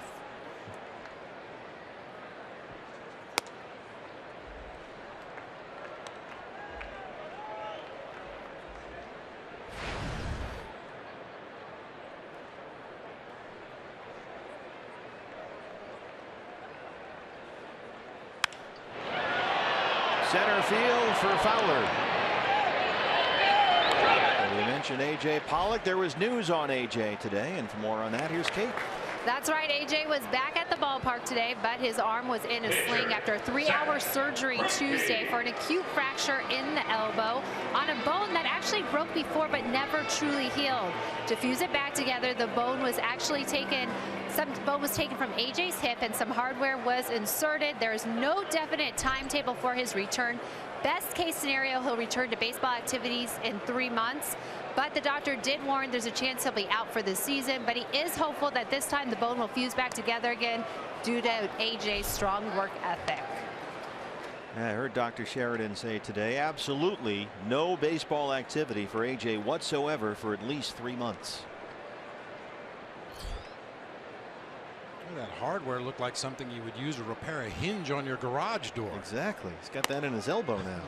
They went in there and found a screw from before that was broken when AJ injured that elbow back in 2010 in the minor leagues. And as Kate said, the doctor said that original injury just never healed. And bouncer up the middle, Russell's on it. So no AJ Pollock for a while. And in the meantime, Kyle Hendricks is just rolling along here. So far, he's given up just 2 hits, both singles. Walked 1, struck out 3. And now with 2 outs, it's Nick Ahmed.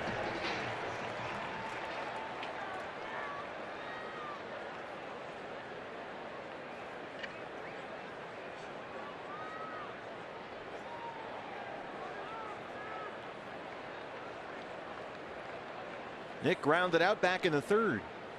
So think about this Cubs rotation. You know, it's awfully sexy at the top. You've got Arrieta, the Cy Young winner. You've got John Lester, the $155 million man. They brought in Lackey, the Bulldog. But the back end guys, Hamill and Hendricks, they tend to get overlooked, but they can be just as effective as anybody when they're pitching well. Jason Hamill last night had his moments. 6 innings, gave up just 1 run on 4 hits. Zobrist top shelf. And Kyle Hendricks works a 1-2-3-5. Diamondbacks trail the Cubs 4-1.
D-backs trail the Cubs 4-1. Fans, we have some must-have giveaways on the schedule this year. Be sure to get your tickets for Saturday, April 23rd. There is A.J. Pollock. That's when we hand out the A.J. Pollock bobblehead, courtesy of Arizona Sports 98.7 FM, April 23. Then on Saturday, May 14th, you'll get a Star Wars soft-style T-shirt. And then Memorial Day weekend, we're giving away pool bags and barbecue aprons. Nice. Got to get one of those for the moral compass, Mike Ferrin. See the full giveaway schedule online, dbacks.com. Kyle Hendricks, the pitcher, leads off the 6th against Zach Greinke. Nobody can prepare smoked meats like Mike Ferrin. I've seen him in action. He's got a smoker. It's like he's launching a rocket. The thing is big. He probably has a closet full of barbecue aprons. And they're all used. Brandon Gurry. Mike working Diamondbacks radio pre and post game in the radio booth just to our right here. Center fielder Dexter Fowler. 5 in a row retired by Greinke. Diamondback bullpen gets busy. It's the left-hander Andrew Chafin. Sanderson Ford bullpen. Chafin worked Thursday through 19 pitches. Dexter Fowler walked and scored his last time up. He's 0 for 2.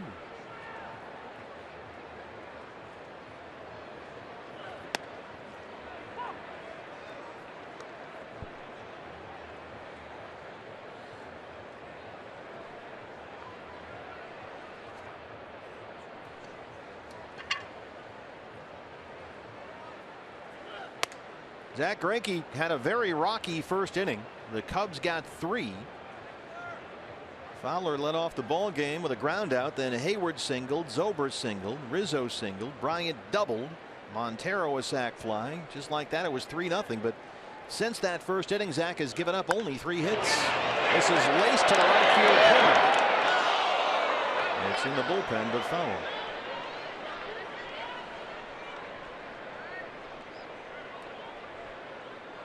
And now at 95 pitches, 61 strikes with Andrew Chafin warming up, and the left-hand hitting Jason Hayward on deck.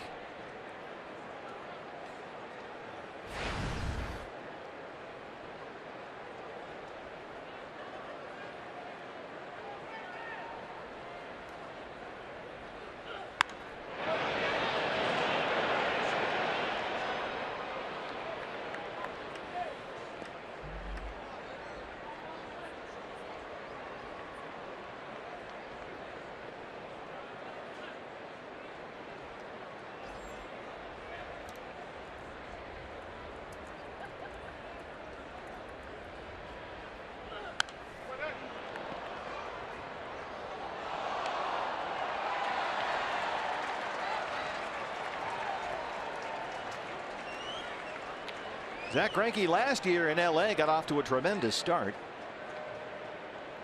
Opened up April 7th at home against the Padres, through 6 innings of 2-hit ball, then won his next 5 starts in a row. But it's been quite a different start this year. He punches out Fowler. That's his 8th strikeout. 2 down in the 6th. That curveball's become more and more of a weapon for him as we've gotten into the latter stages of this ball game. Starting to command it a little better. Drop that one in there for strike 3. Well, let's see if he can close out the 6th inning. Jason Hayward singled and scored in that 3-run Chicago first. He is 1 for 3.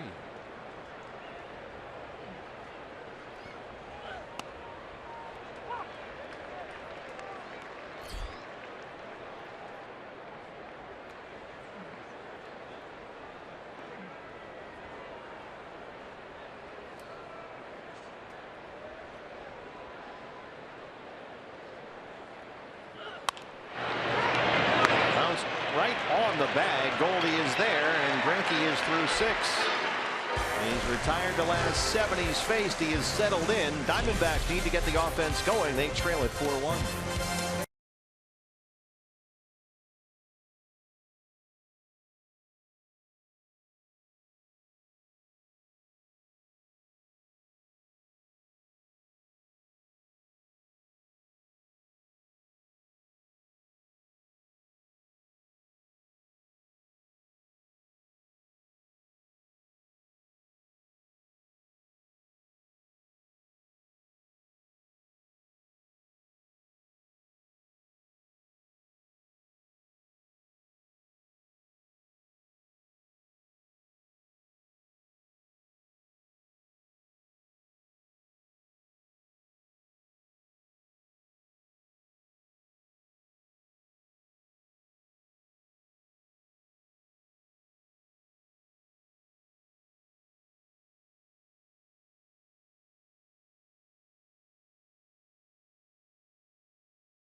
Before they rally here, I'm going to remind the fans that when the Diamondbacks win, you win at Papa John's. A day after every D-backs win, you get 50% off your regular menu price online order at Papa John's. Enter promo code DBACS50 at papajohns.com. Gene Segura leads it off for the Diamondbacks. Bottom 6 against Kyle Hendricks, trailing 4-1. Segura so far 0 for 2. He has had at least 2 hits in every game this year. Well, the reason I said the D-backs were going to rally, if you look at the stats last year for Kyle Hendricks, first 2 times through the order, he was very effective. First at bat, 228 was the opponent's batting average, 213 for the second at bat. The third at bat of a ball game, it jumped up to 329. Rizzo is there. Well, Joe Madden has his charts and graphs and the whole thing as well. He looks at his analytics and probably sees the same thing, and so the bullpen will get busy for the Cubs. Even though to this point, Hendricks has given up only 2 hits. Cahill the righty, and there's Warren. Hendricks at 73 pitches right now. If you look after 75 pitches last season, the batting average jumped up to 350.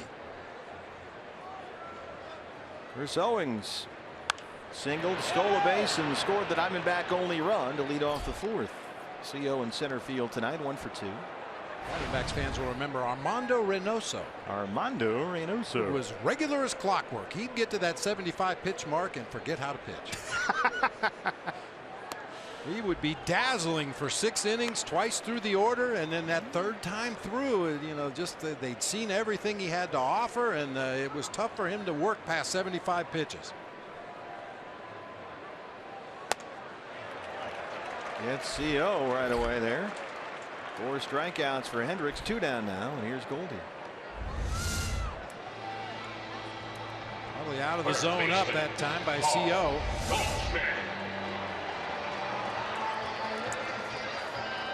Goldie 0 for 2. What do you think about Kyle Hendricks? How many pitches have you seen right down the middle of the plate? Well, it's location. Not very many. And if they have been, they've had movement. Nothing straight. The great ones live out on the edges.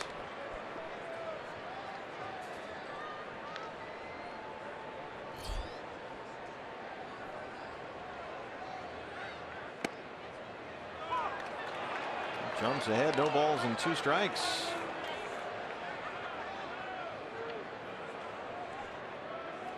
Eric Cooper behind the plate. That zone's getting a little bit bigger as the game moves forward. Eric Cooper threw me out of a ball game when I was managing for telling him his strike zone was as big as the world. Well, that does seem a little unfair. Yeah, but I didn't swear. I didn't say you. Just use geography. That's all that is. Yeah. I couldn't think of anything bigger at the time in the world. You.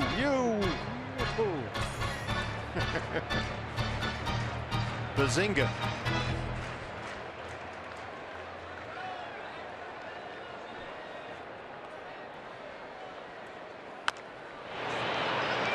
Tapper back to the mound. Well, the Diamondbacks just cannot solve the riddle of Kyle Hendricks. Only 2 hits so far. They trail it 4-1.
downtown Phoenix. We're all open for business. D-backs trail the Cubs 4-1 set for the 7th inning. The Gig Life high-speed highlights presented by Cox. A rough first inning for Zack Greinke, who gave up 3 runs but then settled in. Greinke retired the final 7 he faced, but he leaves trailing 4-1.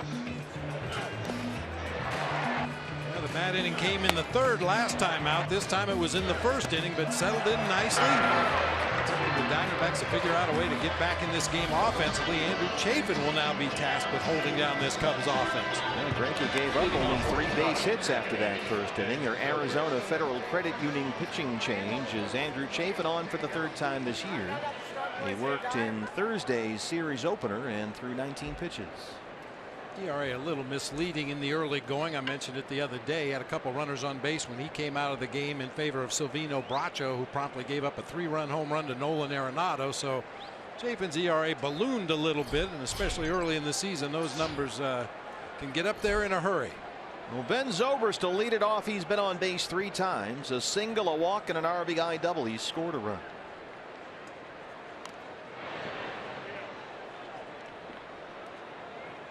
This guy's a pain in the neck. He was hitless last night, still managed to have an RBI. Walked 3 times in Thursday's ball game.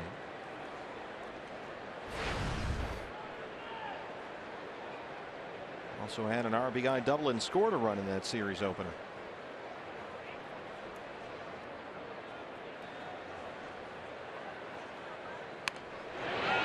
Brandon Drury will charge it. Barehand play. Can't make it. And Zobrist is on base again, the 4th time tonight.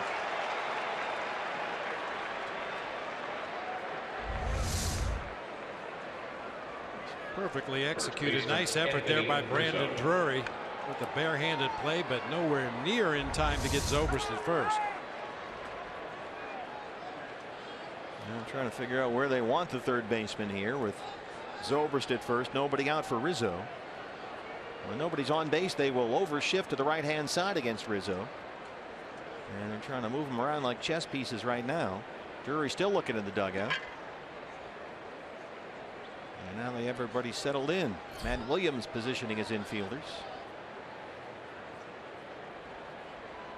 Rizzo had an RBI single and scored in that 3-run Chicago first. He walked his last time up. There's strike 1. Yeah, with this pull shift for a left-hander, normally when there's only one defender on the left side of the infield, the Diamondbacks have Nick Ahmed be that one guy. He can cover the most ground. He's used to playing on that left side, but Brandon Drury stays home on that 3rd base side, playing in the hole between 3rd and short. Oh, that was right at the knees, wasn't it? Apparently not. 1-1. Been calling those low strikes on the corners all night. That one looked good. Because it was good. Yeah. All right.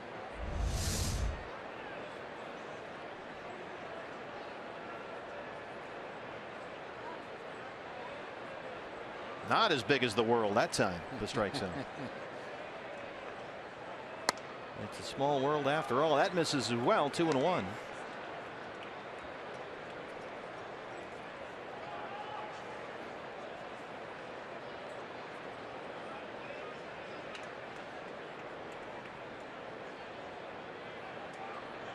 Rizzo does not have problems with left-hand pitching. Hit .294 versus lefties last year, including 6 homers.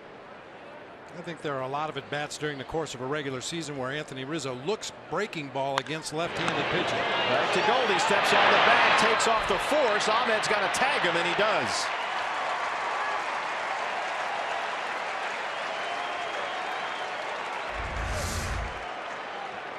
Goldie's throw is in the dirt, which prompts Zobrist to think he can go ahead and advance to second base, but Nick picks it cleanly out of the dirt and applies the tag to complete that double play.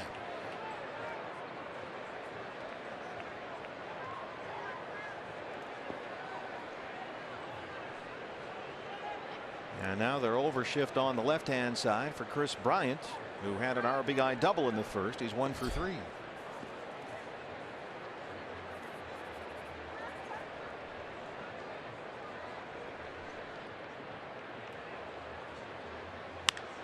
Base hit. That's headed for the left field corner. Tomas plays it off the bullpen wall, and Bryant has his second double tonight. and his third this year.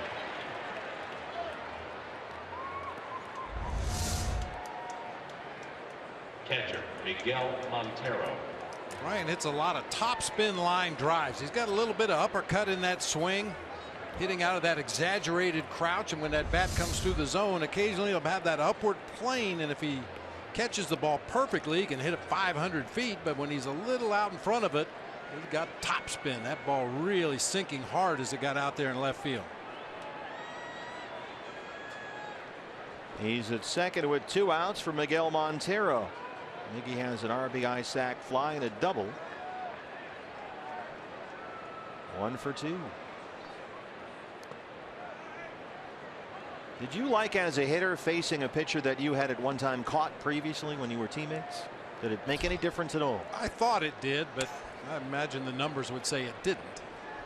Yeah, at least you know what he has, and ideally you know if there are any patterns that he likes to pitch in, any pitches he likes to throw in certain counts, anything he tries to do differently in certain counts. I think it's a little bit of an advantage, but you still have to be able to hit the ball. Chafin made only 3 starts for the Diamondbacks 2 years ago, which was Montero's final year in Arizona, so there wouldn't be a whole lot of familiarity. And Matt Bushman, his wife Sarah Walsh and family all here after more than 1,300 minor league innings, warming up in the Sanderson Ford bullpen, awaiting his major league debut after a decade in the minor leagues, and hoping to get in the ball game. 1-1. He was warming up last night early, never did get into the game.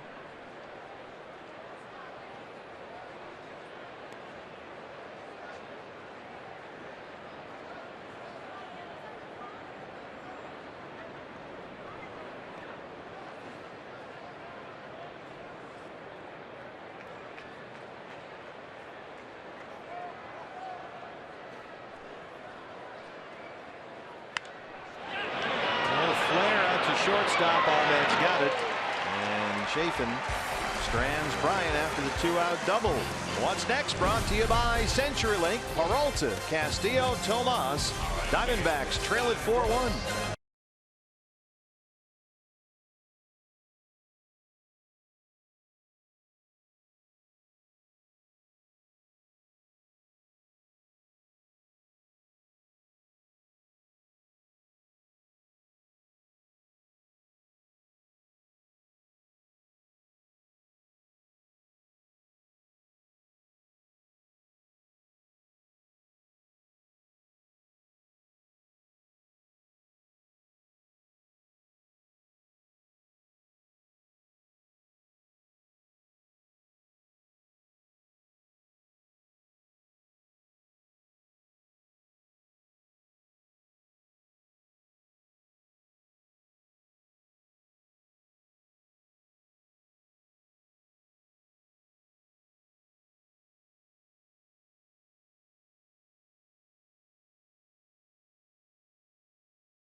Arizona has a suite here at the ballpark, and it is sweet.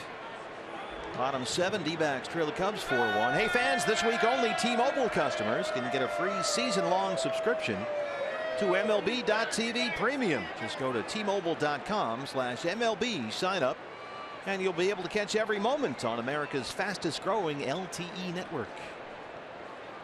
So here we go, home half of the 7th. Diamondbacks running out of time, still only 2 base hits against Kyle Hendricks. And it's the heart of the order. Peralta, Castillo, Tomas 4, 5, and 6 in the Arizona 7th. They've been out hit 9-2. They trail at 4-1.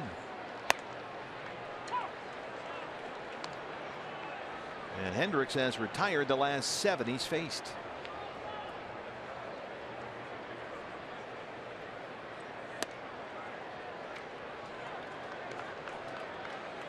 David has struck out and grounded out. He's 0 for 2. He was 0 for 3 with a walk last night.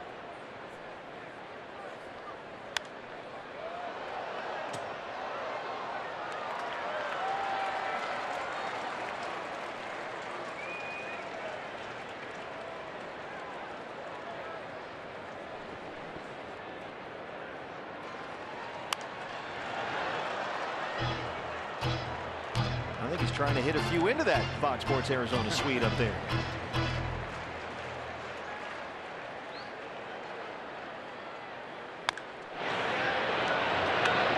Right in front of Dave McKay at first.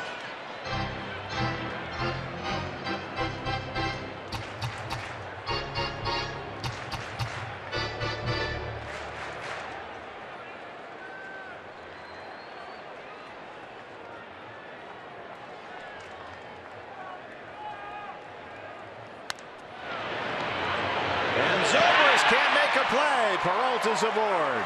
Tried to make that spinning grab, pop up and throw it, but the ball stayed on the ground. Leadoff man on. Catcher, Wellington Castillo.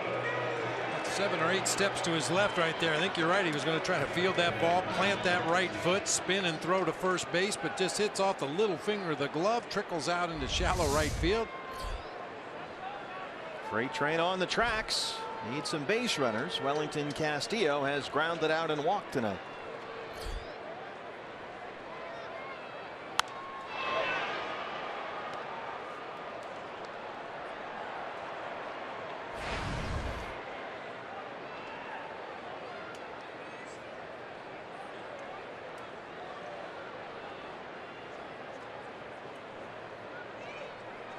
Ruby De La Rosa is throwing in the Diamondback bullpen, getting some work in down there. I don't imagine he's getting ready for a relief appearance. I wouldn't think so. A lot of times the starting pitcher on his side throw day, if you're a little concerned about your bullpen, you ask him to wait until later in the ball game, just in case you need an extra arm out of the pen. So I think this is just a routine between starts session in the bullpen. Peralta takes off. Castillo swings through it. The throw is not in time, and David Peralta has his first stolen base of the year.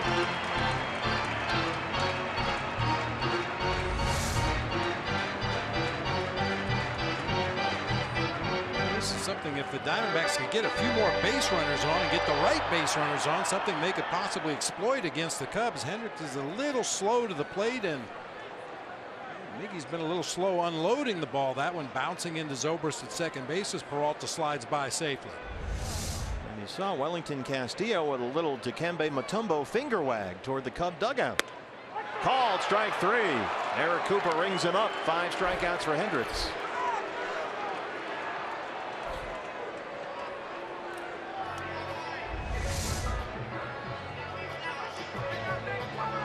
Yasmani Tomas. Left field. Bob, I think we've seen some discipline at bats from Yasmani Tomas. Even though it cost him a called strike 3 his last time up, he's usually up there hacking. Tonight, a little more patient. Well, it's an ongoing process. Yasmani's going to have those games, especially when a power pitcher's on the mound throwing lots of fastballs. He's going to get that bat started early, and occasionally he's going to get himself out early in the count swinging at borderline pitches. But much more patient tonight against Kyle Hendricks, a guy that doesn't throw overly hard. Take strike 1. Yasmani 0 for 2.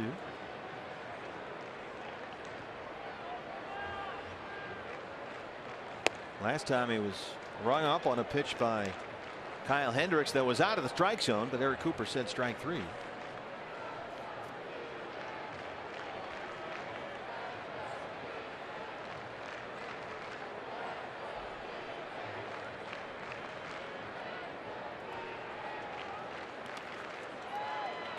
Good block by Miggy. Peralta stays put at second.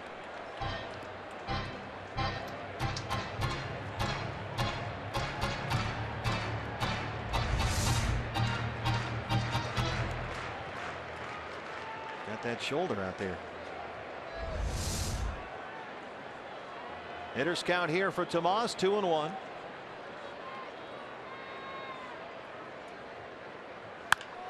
He bounces it to Zobrist at second. Peralta's in at third, 2 outs.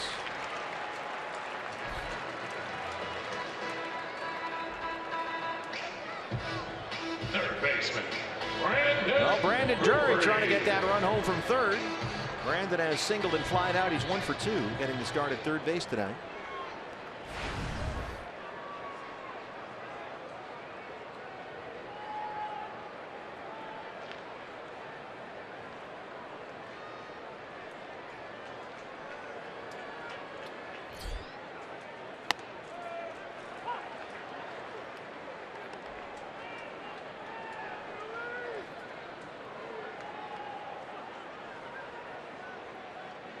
Brandon out at Grants Pass, Oregon. 13th round pick out of high school there by the Braves in 2010. Smashes that one toward the left field corner.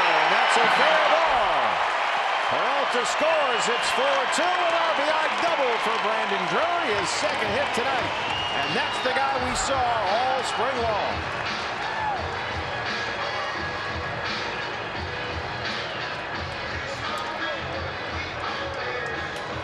Chaz Roberts air conditioning cool play the game. Brandon Drury, the RBI double.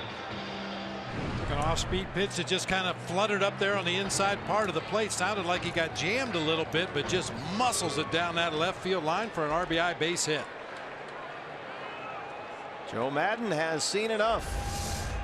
He's got everything you could ask for out of Kyle Hendricks tonight. And he will leave leading 4-2, but the Diamondbacks have the tying run at the plate with 2 outs in the 7th. Pitching change at Chase Field. 4-2 ball game. Back after this.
With an RBI base hit off the bat of Brandon Drury. Hey fans, the New York Yankees are coming to town May 16th through the 18th. Guarantee the best seats for the lowest price when you buy a mini plan. Customize your own pack and include tickets to all 3 Yankee games. As always, visit dbacks.com. The New York Yankees. And here's a former Yankee, 28-year-old right-hander. It's Adam Warren, acquired from the Bronx Bombers in December in the trade that sent Starlin Castro to New York. Last season, 43 games, 17 of those were starts. 7-7, a 3.29 ERA. Phil Gosselin will hit for the pitcher here. He is the tying run at the plate. 2 outs, bottom of the 7th. Drury at second after an RBI double.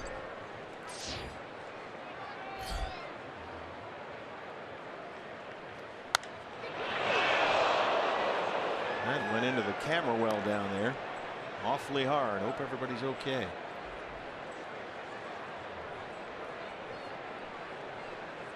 Phil Gosselin 1 for 4, a couple of strikeouts on the season so far. He struck out in a pinch hit appearance against Justin Grimm in the 7th inning last night. And tough to get some at bats for Phil Gosselin so far in this first week of the year. After he had an excellent spring, hit over 360 with 3 home runs. You mentioned Starlin Castro going to the Yankees for Adam Warren. Starlin Castro got his 1,000th career hit today at age 26. Amazing, isn't it? Playing second base for the Yankees. 1-1 pitch.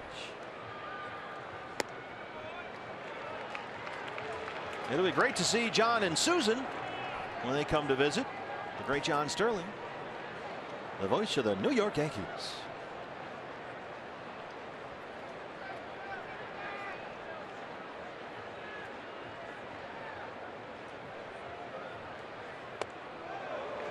Three and one now. Gosselin ahead.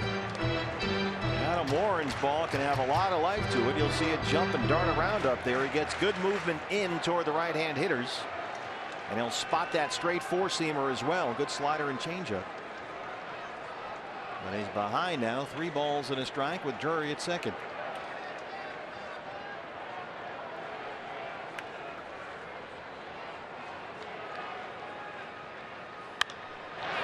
High fly ball, playable for Jason Hayward. But the Diamondbacks get one more run across. We'll go to the 8th inning. They trail the Cubs 4-2.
Butcher on the right. They have come up with a curveball as we start the 8th inning, and out of the Diamondback bullpen is Ruby De La Rosa. Oh, we thought he was just throwing a side session down there, but here he is. Yeah, curveball once again, swing and a miss by Brenly.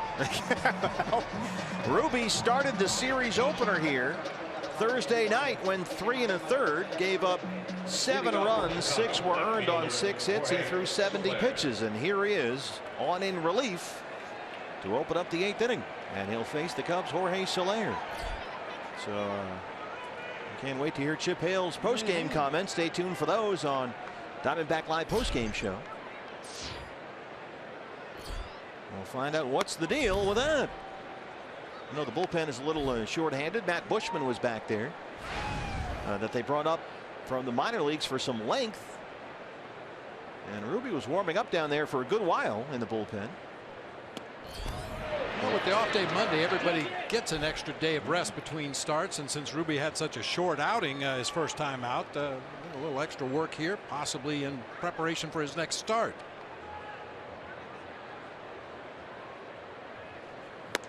Well, when Ruby was in Los Angeles and then in Boston, there was always debate around him with his tremendous stuff. The stuff is there, but there was debate that maybe he's better served as a reliever. Come in and just power his way through an inning or two instead of trying to get through 6, 7, or 8.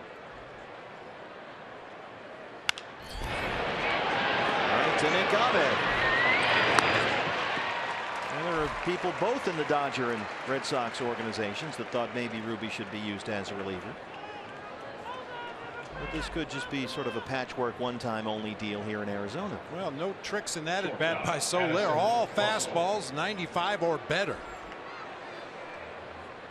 He's got that power stuff. He can be a handful, certainly for one inning, if he just comes out and unloads on you. Addison Russell has ended 3 innings tonight. He's 0 for 3.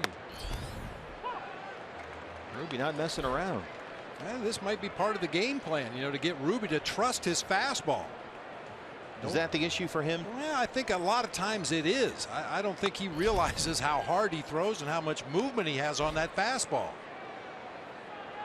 Occasionally we'll try to trick a hitter, you know, throw a little slider, throw a change up and fall behind in the count, and then that fastball suddenly becomes very hittable. But dropped a slider in there now, so it's not an all fastball outing for Ruby De La Rosa. That's a good one right there. Perfect location too. Just beautiful. 1-2 now. Well, we mentioned this the other night. Pedro Martinez on Twitter.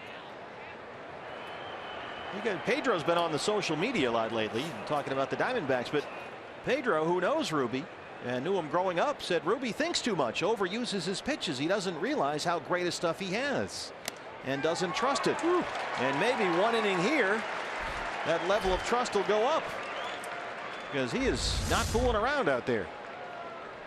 Boy, he just rushed that one right by the Cubs shortstop. Elevated fastball. Everything has been 95 or better, with the exception of the one swinging strike slider he threw at 84. Well, Adam Warren, the pitcher, will take the at bat here with 2 outs in the 8th inning. Heads up on that right side. Anytime you have a guy on the mound throwing as hard as Ruby is tonight, and a pitcher that's not used to hitting at the plate, good chance you're going to see some foul balls to that right side if he makes contact. Yep, there's another one. Chip Hale was asked about Pedro Martinez's take on Ruby, and Chip said he thought it was spot on. That Ruby, just trust your stuff. Let the catcher put a sign down and let it go, because the stuff is good enough to beat the hitter, no matter what the pitch is.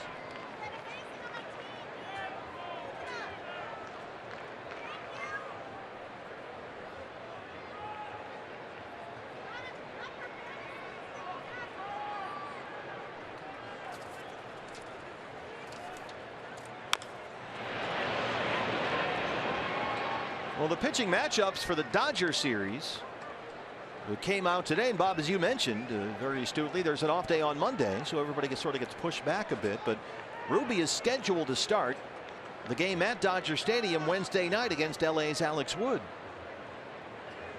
So if he comes out here, throws, 13, 15 pitches, whatever, it's not the end of the world. Certainly if it boosts his confidence. Called strike 3, ring him up and sit him down. 2 strikeouts in the inning. The relief appearance for Ruby De La Rosa. Bottom 8 on the way. Diamondbacks trail the Cubs 4-2. Ruby gets the strike call there from Eric Cooper, as big as the world.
Borowski as we get set for D-backs Live, presented by CenturyLink, our post-game show. Joe, the D-backs trying to claw back into this game, but I know in the post-game we're going to look hard at Zack Greinke's outing. Again, the theme, one big inning against Greinke. What will you look at? Jody, you often hear me say pitching is like real estate. It's all about location, location, location. And Greinke struggled early on with that. I'll break down his outing and show you how the Cubs were able to take advantage of it. All right, we'll look forward to that, as well as hear from manager Chip Hale and reaction from the clubhouse, guys. Thanks very much. Joe and Jody coming up right after our ball game here as Nick Ahmed leads off the Arizona 8th against Adam Warren. Ahmed Segura Owings 9-1-2. Diamondbacks trail at 4-2. Adam Warren, prior to last year, had been a very dependable part of the Yankee bullpen. 69 appearances 2 years ago for New York, all in relief, and had an ERA under 3. But last year, the Yankees had a whole bunch of injuries in their rotation, so Warren began and then ended the year as a starting pitcher. Worked out of the bullpen in the middle of the season. As a starter last year, he wasn't nearly as effective. But he's been a very dependable arm for the Yankees last couple of years in the bullpen. So the Cubs gave up Starlin Castro to bring him here. And down the road he might start for Chicago, but right now he's a big piece of this bullpen in 2016. And as a former starting pitcher, possibly a future starting pitcher, he has a 4-pitch mix. He's got a good sinking, tailing fastball, good changeup, throws a curve and a slider. Fastball lives in the low 90s. Not much of a strikeout pitcher.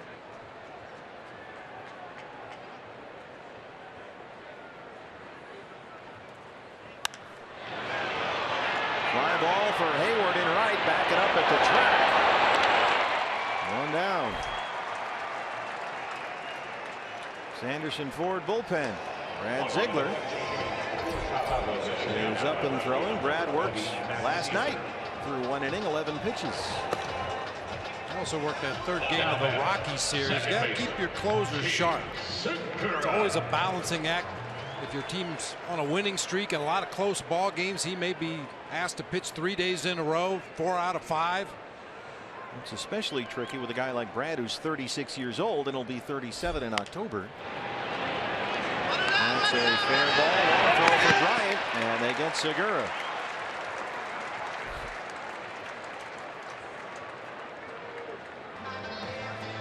Three up, 3 down for Warren, and the hitter will be Chris Owings.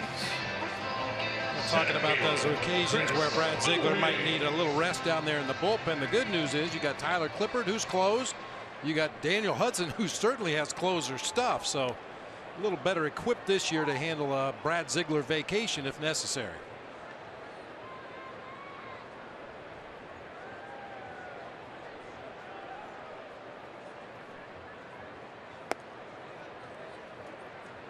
Chris Owings singled, stole a base, and scored a run in the 4th. He's 1 for 3 tonight. 4 for 18 on the year.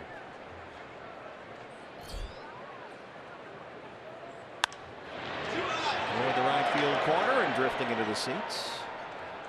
1-1.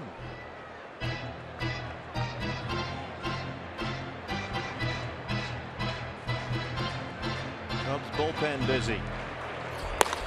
Trevor Cahill, who got the loss last night. The left-hander Clayton Richard.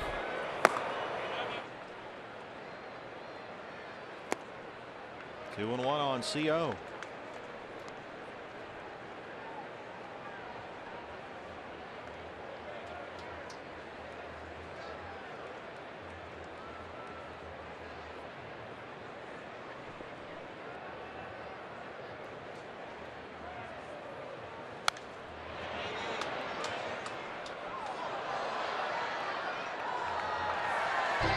Cubs will have the top of the order due up in the 9th. That's Fowler, Hayward, Zobrist. Series concludes tomorrow afternoon. 1:10 first pitch on Fox Sports Arizona. Shelby Miller against Cy Young winner Jake Arrieta. Fly ball, shallow, right center. Zobrist calling for it. Hayward calls him off, and Warren retires all 4 that he faces. A 1-2-3-8. 9th inning we go. Diamondbacks down 2.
invite you to play Kachinko by signing up at one of the 16 interactive kiosks right here at Chase Field during any Diamondbacks regular season home game. Ninth inning at Chase Field. D-backs trail the Cubs 4-2, and Brad Ziegler, who worked in last night's ball game through 11 pitches, is on again tonight. He'll face Dexter Fowler, Jason Hayward, and Ben Zobrist, the top of the Cub order. Zack Greinke tonight went 6 innings, had a rough first, gave up 3 runs in that first inning. And he left the ball game. 4 runs allowed, 7 hits in 6. He walked 3, struck out 8. Diamondbacks have been trying to chip away ever since. They got 1 in the 4th and 1 in the 7th, so it's 4-2 here, as Fowler leads it off for the Cubs in the 9th. Drury in on the grass at 3rd. There's strike 1. Dexter Fowler has walked and scored. He struck out twice and grounded out. 0 for 3.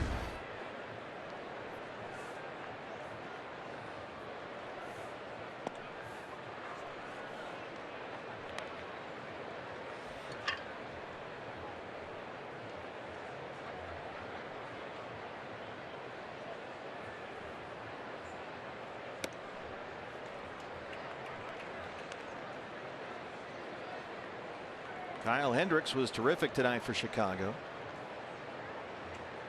2 runs allowed on just 4 hits. He worked 6 2/3, a walk and 5 strikeouts. 2-2 on Dexter Fowler.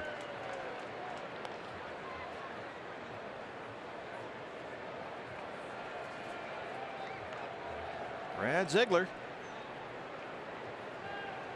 30 saves and 32 chances last year, including 28 straight to close the year. They're looking for his first save opportunity this season. Fowler leads off the 9th with a base hit.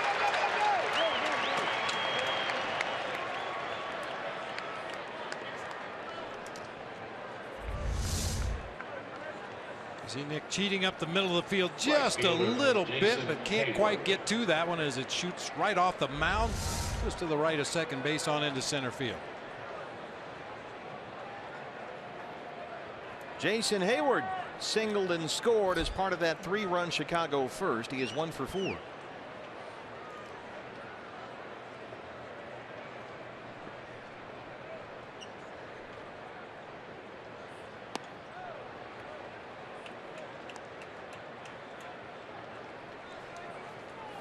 Diamondbacks, if they can keep it a 4-2 ball game here, we'll have Goldie, Peralta, Castillo due up 3, 4, and 5 in the bottom of the 9th.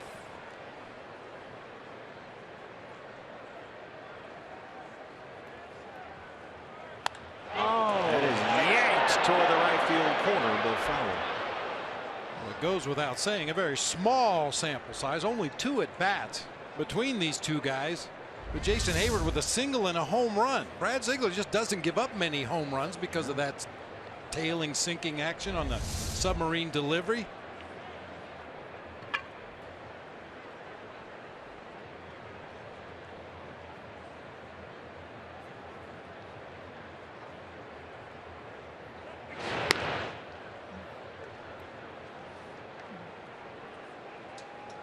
Got that sinker, that great changeup that he's learned to throw, and the slider.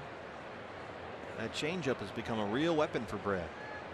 Hitters just don't see that type of pitch from this type of delivery very often. Might be a good time to throw one.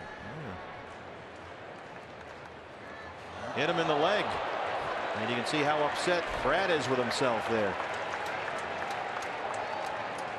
He didn't mean to do that.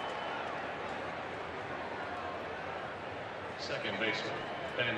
If you've just thrown your best fastball and the guy hooked it foul 400 feet, that's a good time to come back with a changeup on the next pitch. Unfortunately, he just hung on to it a little bit too long and flips Hayward on the back of that right leg. And now you got real trouble here because Zobrist has reached base safely every time he's been up there tonight. 3 hits and a walk.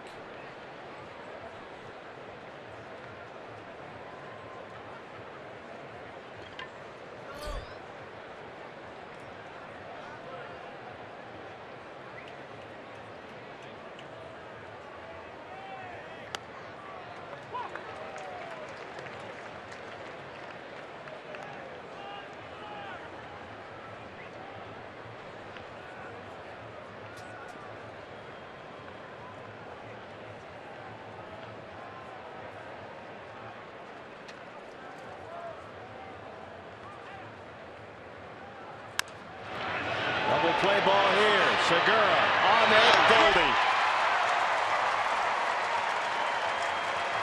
Fowler's at third, 2 down.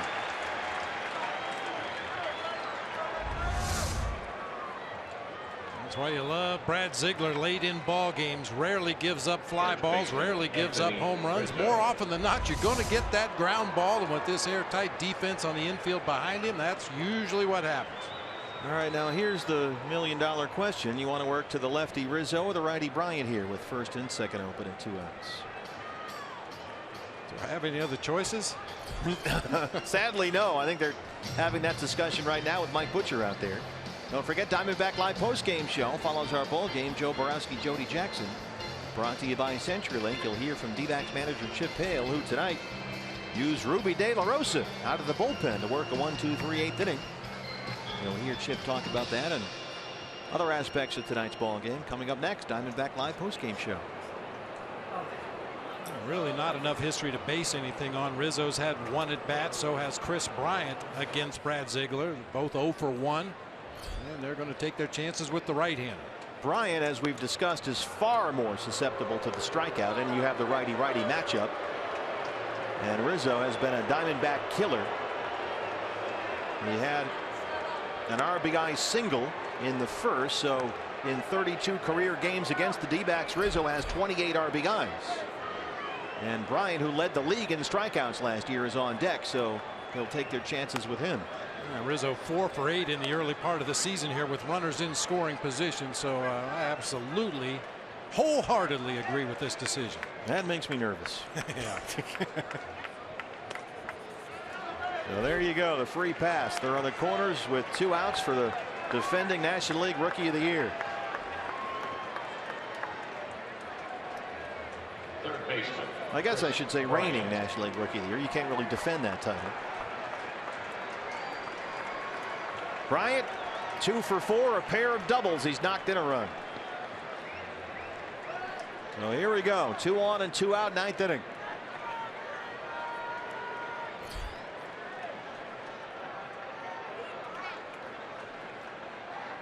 Segura, the second baseman, behind the second base bag as they shade Bryant, as they have all night, toward the left-hand side. Drury right on that line at third.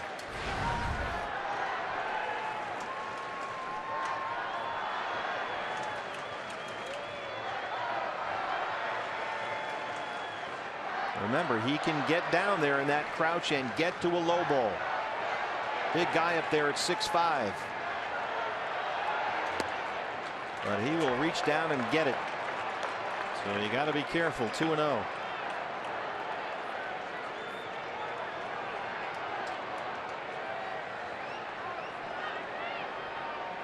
There is a base open at second base. Miguel Montero's on deck.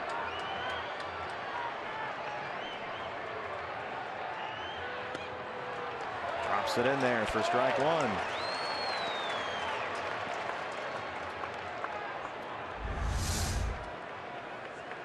Frisbee slider didn't take a lot of break, but stayed on that inside corner for a called strike.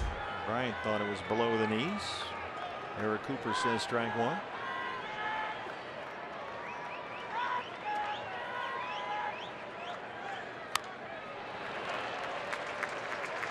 Two and two.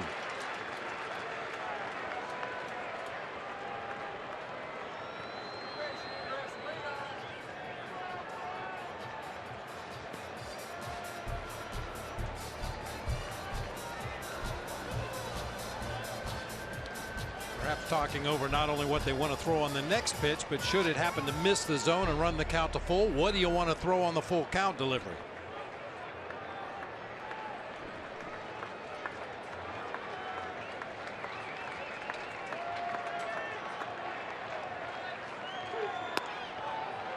Can't get him to bite, and it does indeed go full. 3-2. Dexter Fowler is the runner at third, and Anthony Rizzo at first. 2 outs, 3 balls, 2 strikes to Chris Bryant.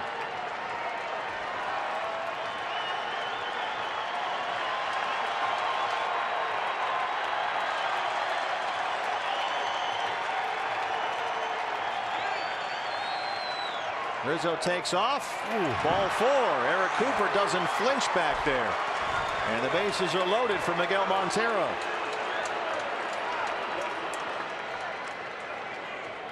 Catcher, Miguel. Brad Ziegler using sinkers and sliders here against Chris Brown. He misses with the first 2 sinkers down below the bottom of the zone. Comes back with that slider. Got the benefit of the doubt on the call right there. Foul ball on a sinker. Tries to lead him out of the zone with that slider. And that last one was low. So here you go. The former Diamondback Miguel Montero, who doubled in the 3rd off Zack Greinke, steps up. Bases full, 2 outs. And Brad wants to talk it over.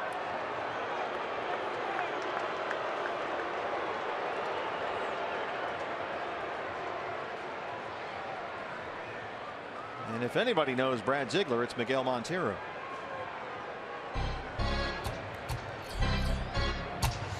Brad clearly has something in mind here, the way he wants to attack Miggy in this situation. Don't forget, series finale tomorrow, Diamondback Live pregame show at 12:30. Shelby Miller versus Jake Arrieta. Fowler at 3rd here, Rizzo at 2nd, and Bryant at 1st. 2 outs in the 9th.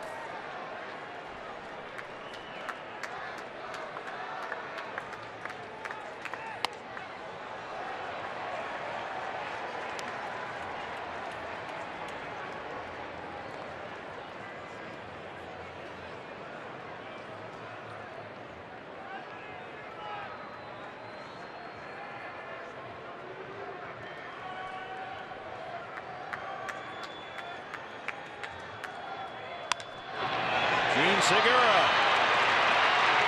Brad Ziegler leaves him loaded.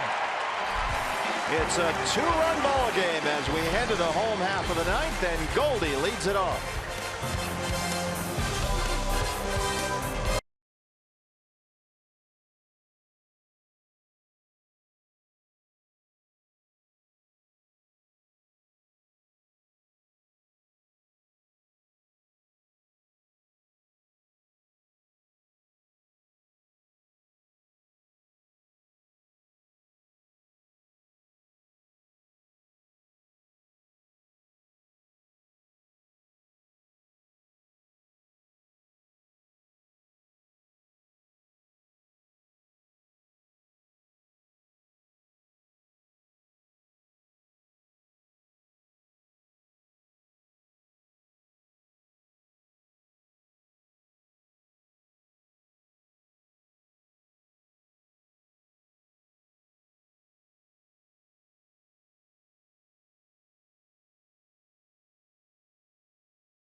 River game summary, a rocky first inning for Zack Greinke, who gave up 3 to the Cubs to start it off.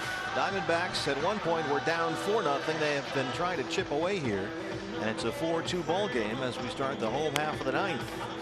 And on for the Cubs, their 3rd pitcher tonight, Hector Rondon, to try and close it out. Rondon finished up the first game of this series, the 14-6 Cubs victory. Pitched an inning, struck out Yasmani Tomas and Chris Owings before getting Ricky Weeks to fly out to end the ball game. Fastball slider combination, about an even 50-50 mix. Well, he's got his work cut out for him. The heads of state of the Diamondback order will hit in the 9th. Goldie, Peralta, Castillo, 3, 4, and 5. And Goldie has had very good luck against Rondon in his career. Diamondbacks have been out hit 10-4. They trail it 4-2.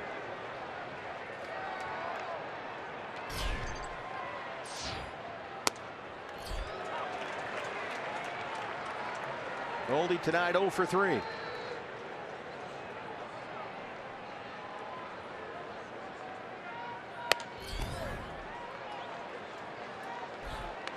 They got some pretty good arms at the back end of this bullpen with Strop, Rondon, Warren. They're in good shape back there. Wood from the left-hand side. 96 is in there, says Eric Cooper, and Goldie's down 1-2. An erratic strike zone tonight. Yeah, to say the least.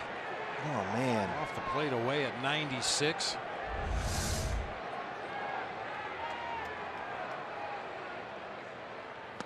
Got him.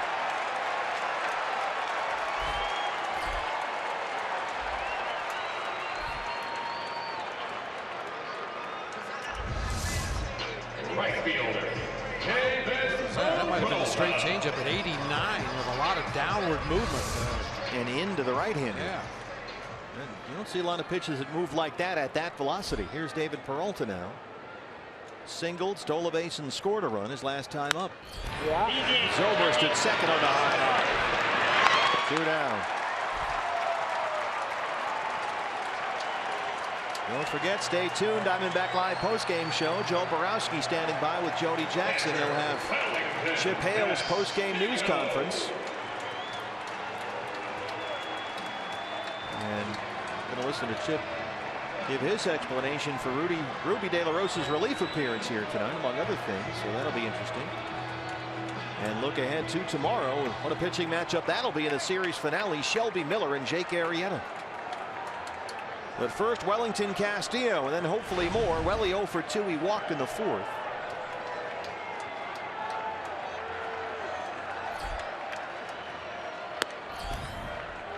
Missed at 97, 1-0.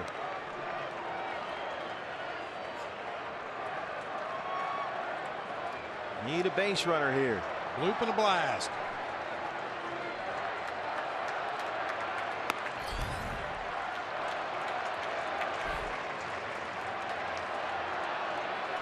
Good crowd here tonight, 32,000 plus at Chase Field.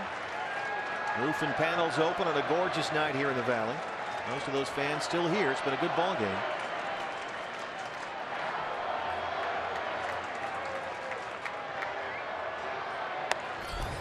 And they're at 95, 2-1.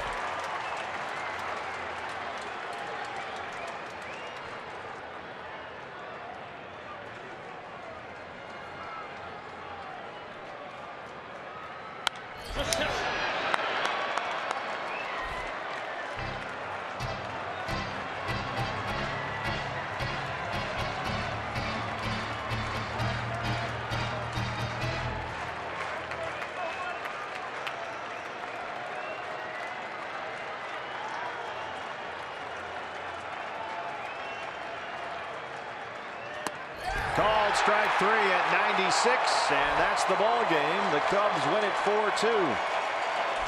And the Diamondbacks will look to Shelby Miller tomorrow to try and salvage a 4-game split up against the reigning Cy Young winner Jake Arrieta. Well, this one got away from Arizona right away in the first inning. When against Zack Greinke, the Cubs got 3 runs on 4 hits. Yeah, this one was really over before it ever got started. Just an outstanding performance tonight by Kyle Hendricks. It kind of gets lost in the shuffle with this high-powered Cubs offense and Jake Arrieta and John Lester, John Lackey, but Kyle Hendricks was outstanding tonight. Yeah, Kyle Hendricks gave up just 2 runs on 4 hits and 6 2/3, a walk and 5 strikeouts. And he'll get the win in what turns out to be a 4-2 final from Chase Field. Let's start Diamondback Live. The postgame show's on the air. Joe Borowski standing by with Jody Jackson. Jody. Thanks a lot.